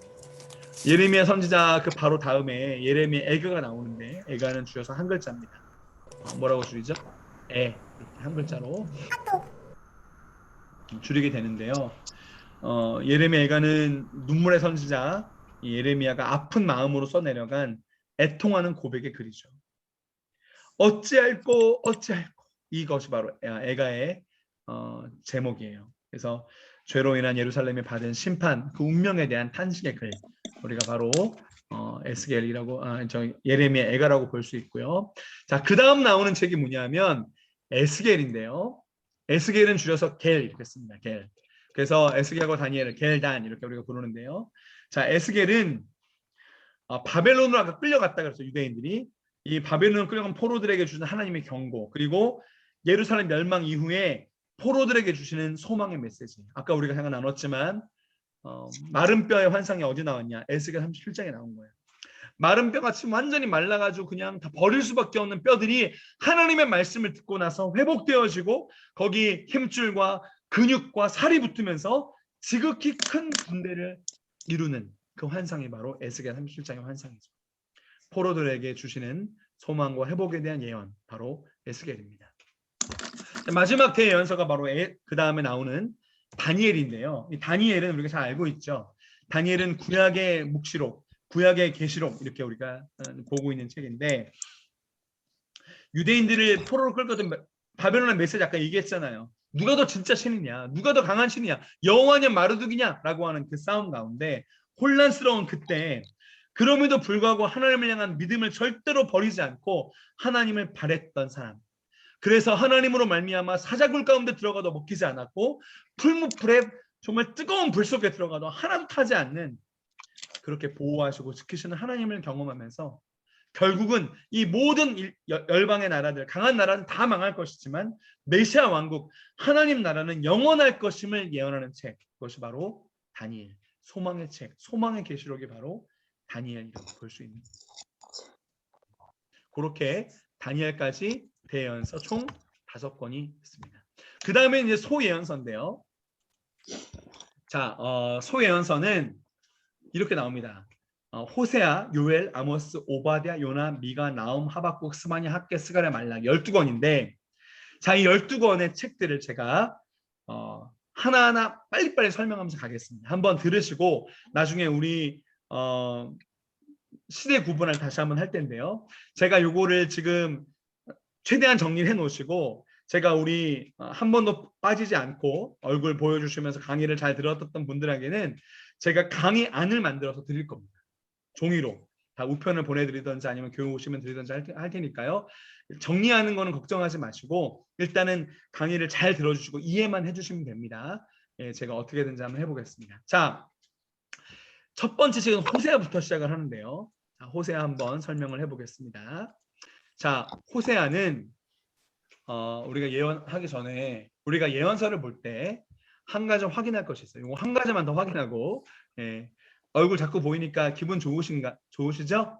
네, 이라고 믿고요. 네, 예언서를 볼 때는 그 예언이 남유다에 속한 예언인지 아니면 북이스라엘에 속한 예언인지 보시는 게 도움이 됩니다. 자, 아까 우리가 봤던 대예언서, 이사야, 예레미야, 에스겔, 다니엘 전부 다 어디에 속했어요? 남유다에 속했죠. 그렇죠? 이사야도 우시야 왕 때부터, 남유다 유시야 왕 때부터 이제 했던 선지자고, 예레미야는 남유다가 망할 때 마지막에 요시야 왕 때부터 했던 선지자고, 에스겔도 바벨론의 포로로 끌려간 다음에 남유다 백성들을 향한 소망의 메시지, 다니엘도 마찬가지죠. 그래서 남유다였는데 소예언서에는 북이스라엘 선지자들이 나옵니다. 그걸 한번 보면서 갈게요. 자, 이제 좀 얼마 안 남았는데 이게 온라인으로 2시간 한다는 건 너무 긴 시간이거든요. 그래서 제가 최대한 빨리 진행을 해보도록 하겠습니다. 자, 무엇부터 시작되냐면은, 자, 호세아부터 시작을 합니다. 호세아. 자, 호세아는 이 북이스라엘 예언자입니다. 근데 북이스라엘이 아까 얘기했잖아요. 주구장창 죄를 진다고 그랬잖아요. 시작부터 마지막까지 죄만 짓는 나라인데, 이 나라 그렇게 죄악이 많은 나라임에도 불구하고 하나님 절대로 포기 안 하시는 거예요. 내가 이 죄를 짓는 이 나라를 포기하지 않는 그 마음이 어떤지 아느냐 호세아야. 그러면서 그 사랑이 얼마나 아프고 힘든 사랑인지 이 호세아를 음란한 창녀하고 결혼시켰습니다. 이 창녀가 결혼했지만 다시 떠나고 또 속을 새기고 내가 지금 낳은 그 아이가 정말 내 아이인지 아니면 다른 남자 아이인지 모를 만큼 그렇게 속을 썩이는 그 고멜이라고 하는 창녀거든요. 그 창녀를 끝까지 사랑할 사명을 받게 된 거죠, 호세아가. 그러면서 그 자기 아내, 이 창녀인 아내를 사랑하면서 뭐를 호세아가 헤아리게 되겠어요? 하나님의 사랑을 헤아리게 되는 거예요. 야, 하나님이 이렇게 아프게 우리 민족을 사랑하시는구나. 이 포기함 없으신 여전한 사랑에 대한 절절한 기록, 그것이 바로 호세아라고 볼 수가 있습니다. 그 다음 책은 요엘인데요. 요엘은 남유다 속한 이제 선지자인데, 요엘은 그냥 우리가 두 가지만 알아두시면 좋을 것 같아요. 메뚜기 재앙, 그 다음 여호와의 날에 대한 기록인데, 메뚜기 재앙이 뭐냐면 메뚜기 떼가 온 그냥 땅을 황폐화시키는 것처럼 북방의 왕이 와서, 바벨론이죠. 이 바벨론이 와서 너희 땅을 다 삼켜버릴 거다라고 예언한 선지자가 바로 요엘이에요. 그러면서 언젠가는 여호와의 날이 와서 하나님께서 역사하시고 심판하시고 구원하실 것이다. 이야기하는 책이 바로 요엘서고, 그 다음에 아모스입니다. 여러분, 아모스는 북이스라엘 속한 평민 출신 선지자예요. 자, 북이스라엘이 죄가 막 관영했다 그랬잖아요. 가장 관영했던 시기가 언제냐면 북이스라엘 여로보암 있을 때입니다. 여로보암 있을 때 사실은 정말 부강했던 때예요. 나라가 중개무역으로 돈도 많이 벌었고 군사력도 좋았고 그래가지고 엄청난 힘을 갖고 있던 때가 바로 여로보암 2세인데, 그렇기 때문에 극심하게 타락한 거죠. 부정부패가 심했고 빈익부 부익부가 너무 심했고 없는 사람들은 억압당하던 그때에 여로보암 2세 왕 때 가난한 자들이 압제당하고 그렇게 고생하고 어려움에 처해 있음에도 불구하고 모든 사람들이 그 아픈 사람들에게 무감각한 거예요. 그 사람들의 형편을 살펴봐 주지 않는 거죠. 그래서 그런 사람들을, 그 무감각한 사람들을 향한 하나님의 심판을 선포하는 책이에요. 정의와 공의를 세워야 된다. 그래서 우리가 알고 있죠. 아모스 5장 24절에 오직 정의를 물같이 공의를 마르지 않는 강같이 흐르게 할지어다. 그것이 바로 아모스의 메시지입니다. 자, 그 다음 책은 오바댜인데요. 아까 우리 이런 문제 있었잖아요. 에돔 민족을 향한 심판의 메시지가 어디 나오냐? 바로 이 오바댜입니다. 오바댜는요, 구약 소예언서 중에서 가장 짧은 단 한 장으로 되어 있는 성경인데, 이 한 장의 성경 안에 여기 나왔던 모든 선지자, 모든 예언서의 축소판이 담겨 있는 거예요. 자, 이 에돔을 왜 심판하냐면 에돔이 사실 에서의 후예들이잖아요. 에서와 야곱. 그래서 형제지간임에도 불구하고 형제인 이스라엘을 끊임없이 괴롭히는 거예요, 이 에돔. 그래서 그 에돔의 죄악을 심판하고 내가 이스라엘을 회복시키겠다, 결국 하나님의 나라를 완성하겠다라고 하는 하나님의 약속을 담고 있는데, 오바댜는 비록 짧은 한 장이지만 이 에돔은 원수인 이방 나라를 대표하고요, 이스라엘은 하나님 나라 백성들을 대표해서 원수들이 마침내 심판을 받게 되고 하나님 나라 백성들이 어떻게 회복되어서 하나님 나라를 완성하게 될 건지 우리 모든 예언서의 축소판이라고 말할 수가 있습니다. 자, 그 다음 나오는 책은 요나인데요. 요나 아까 말씀드렸죠. 북이스라엘 사람으로서 이 원수 같은 니느웨, 그러니까 원수 같은 아수르에게 용서와 회복의 메시지를 전하도록 부름받았죠. 뭐 씹어 먹을 정도로 싫은 거예요. 근데 거기에 그 사람들 용서하는 것 자체도 싫은 거죠. 네. 그래서 안 가려고 니느웨로 안 가고 다시스로 갔다가 다시 하나님의 인도하심 받아서 물고기 뱃속에 들어갔다가 토해져 나온 것이 니느웨였어요. 여기서는 온 천지 만물에 있는 모든 사람을 사랑하시는 하나님 사랑의 보편성, 그것을 예언한, 그래서 우리가 지금 이 하나님의 사랑 보편성 때문에 우리가 지금 예수 믿고 있는 거 아니겠습니까? 그런 보편성이 나오고요. 그 다음 나온 책은 미가인데요. 미가도 역시 남유다에서 예언한 선지자입니다. 자, 어떤 일이 있냐면 사람들이 당시에 종교 의식들은 가지고 있었어요. 예배는 드렸어요. 그런데 하나님을 경외하는 믿음의 본질은 없는 거예요.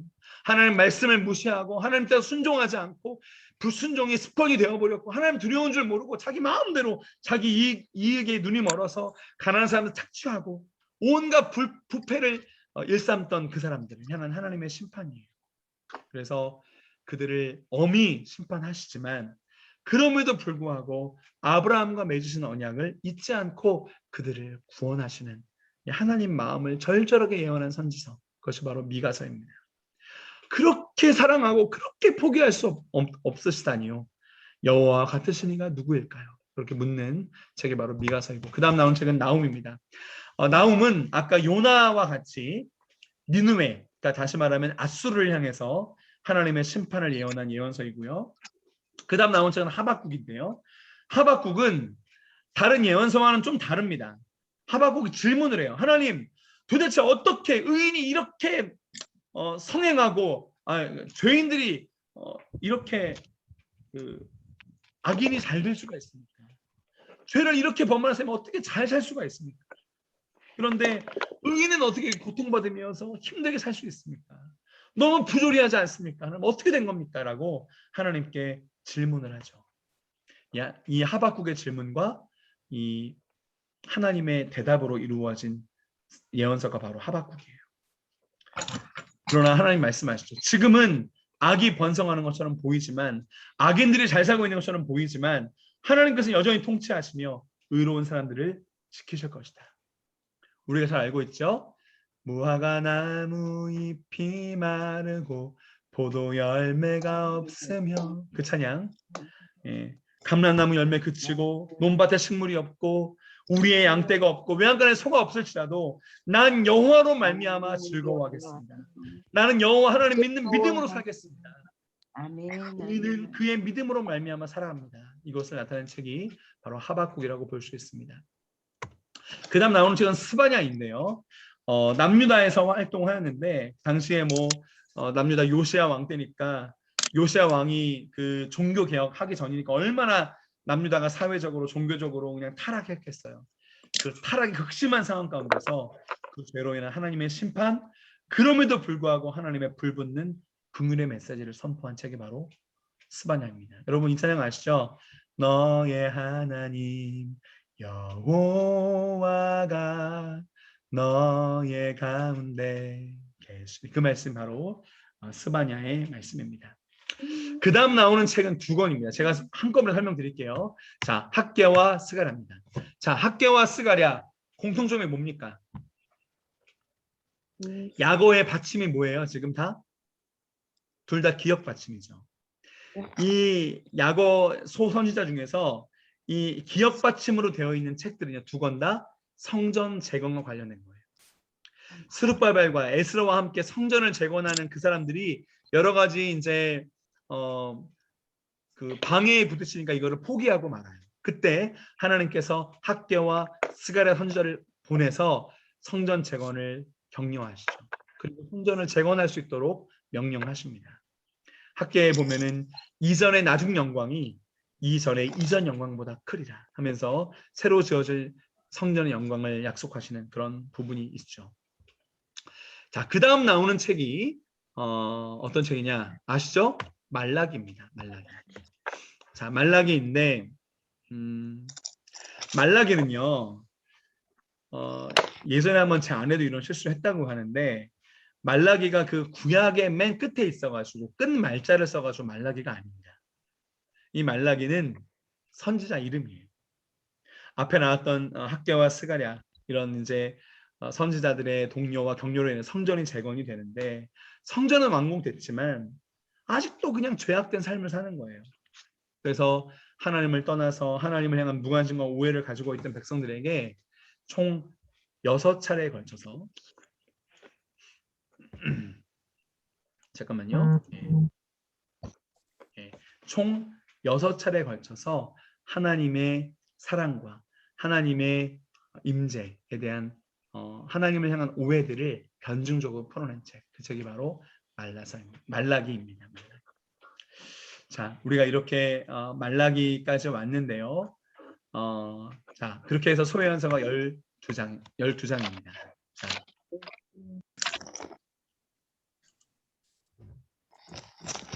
자, 12권인데 자, 이제 아까 말씀드렸던 5, 12, 5, 12가 뭔지 아시겠죠? 네. 율법서 5권, 역사서 12권, 시가서 5권, 대연서 5권, 소외연서 12권. 이렇게 5, 12, 5, 12 이런 체계적인 구조 안에서 성경이 편성이 되었다는 거예요. 그냥 막 쓴 게 아니라 처음에 율법서 5권 이렇게 쭉쭉 해가지고 이런 구조를 가지고 있다라고 하는 것이죠. 그러면서 우리가 모든 책들이 아까도 말씀드렸던 것처럼 이 역사라고 하는 틀 안에 여기에 이제 시가서가 붙고 예언서가 붙고 이러면서 성경 전체의 구약의 구조가 형성이 되는 거예요. 자, 이렇게 되는 것들이 아마 신약에 가서 동일합니다. 신약도 역사의 뼈대 안에 거기 여러 가지 책들이 붙는 그런 형태라고 볼 수가 있죠. 자, 우리가 이제 오늘 일단 구약의 구조에 대해서 설명을 드렸고요. 우리가 나중에 시대 구분하면서 더 이것이 확실하게 될 텐데 제가 오늘 좀 긴 시간, 2시간 정도 되는 시간이긴 했지만 최대한 구약 책들 안에서 설명드릴 수 있는 내용을 좀 드리려고 애를 썼습니다. 다 너무나 잘 들어주셔가지고요. 그래서 오늘 구약의 구조 한번 살펴봤고 다음 시간에 신약의 구조 볼 텐데 신약의 구조는 아마 구약보다 조금 더 쉽게 갈 수 있지 않을까 이런 생각이 듭니다. 여러분 지금 혹시 감이 좀 잘 안 잡히신다 그러실 수도 혹시 있어요. 그런데 괜찮습니다. 앞으로 4번의 강의를 통해서 계속 리마인딩하고 복습하면서 갈 거니까요. 앞으로의 강의를 통해서 성경의 어떤 전체 흐름과 맥, 윤곽 이런 것들이 더 선명하게 그려지고 우리 안에 들어오게 될 걸 믿습니다. 제가 강의 끝나고요. 한번 아까 말씀드렸던 정신 번쩍 퀴즈 한번 보내드릴 테니까 아까보다 잘 보이시지 한번 보시고요. 잘 안 보인다 그래도 괜찮습니다. 네. 그렇게 하면 좋겠습니다. 시간이 벌써 많이 갔는데 제가 사실 1시간 반만 해야겠다 생각했는데 내용 이야기하다 보니까 이야기하게 됐습니다. 혹시 질문이나 하시고 싶은 이야기 있으시면 좀 말씀해 주시고요.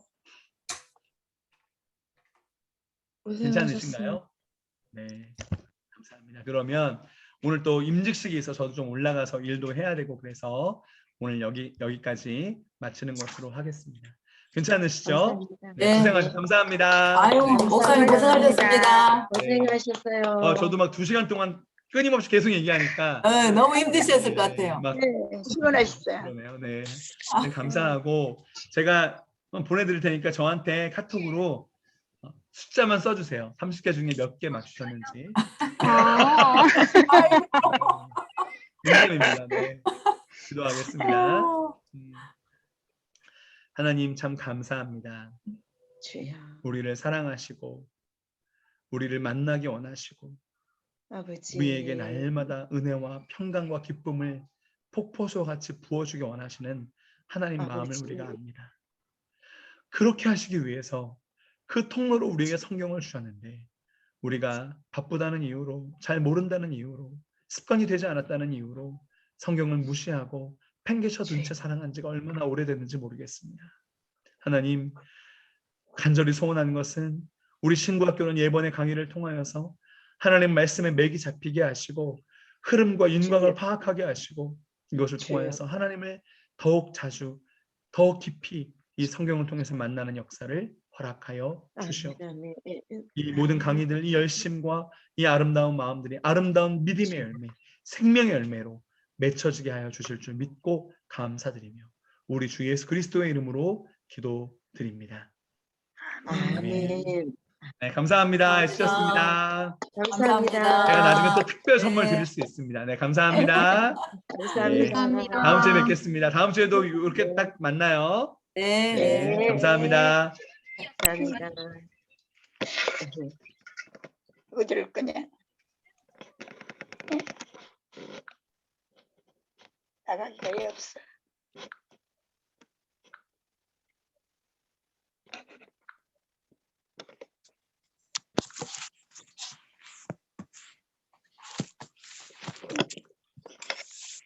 만든지?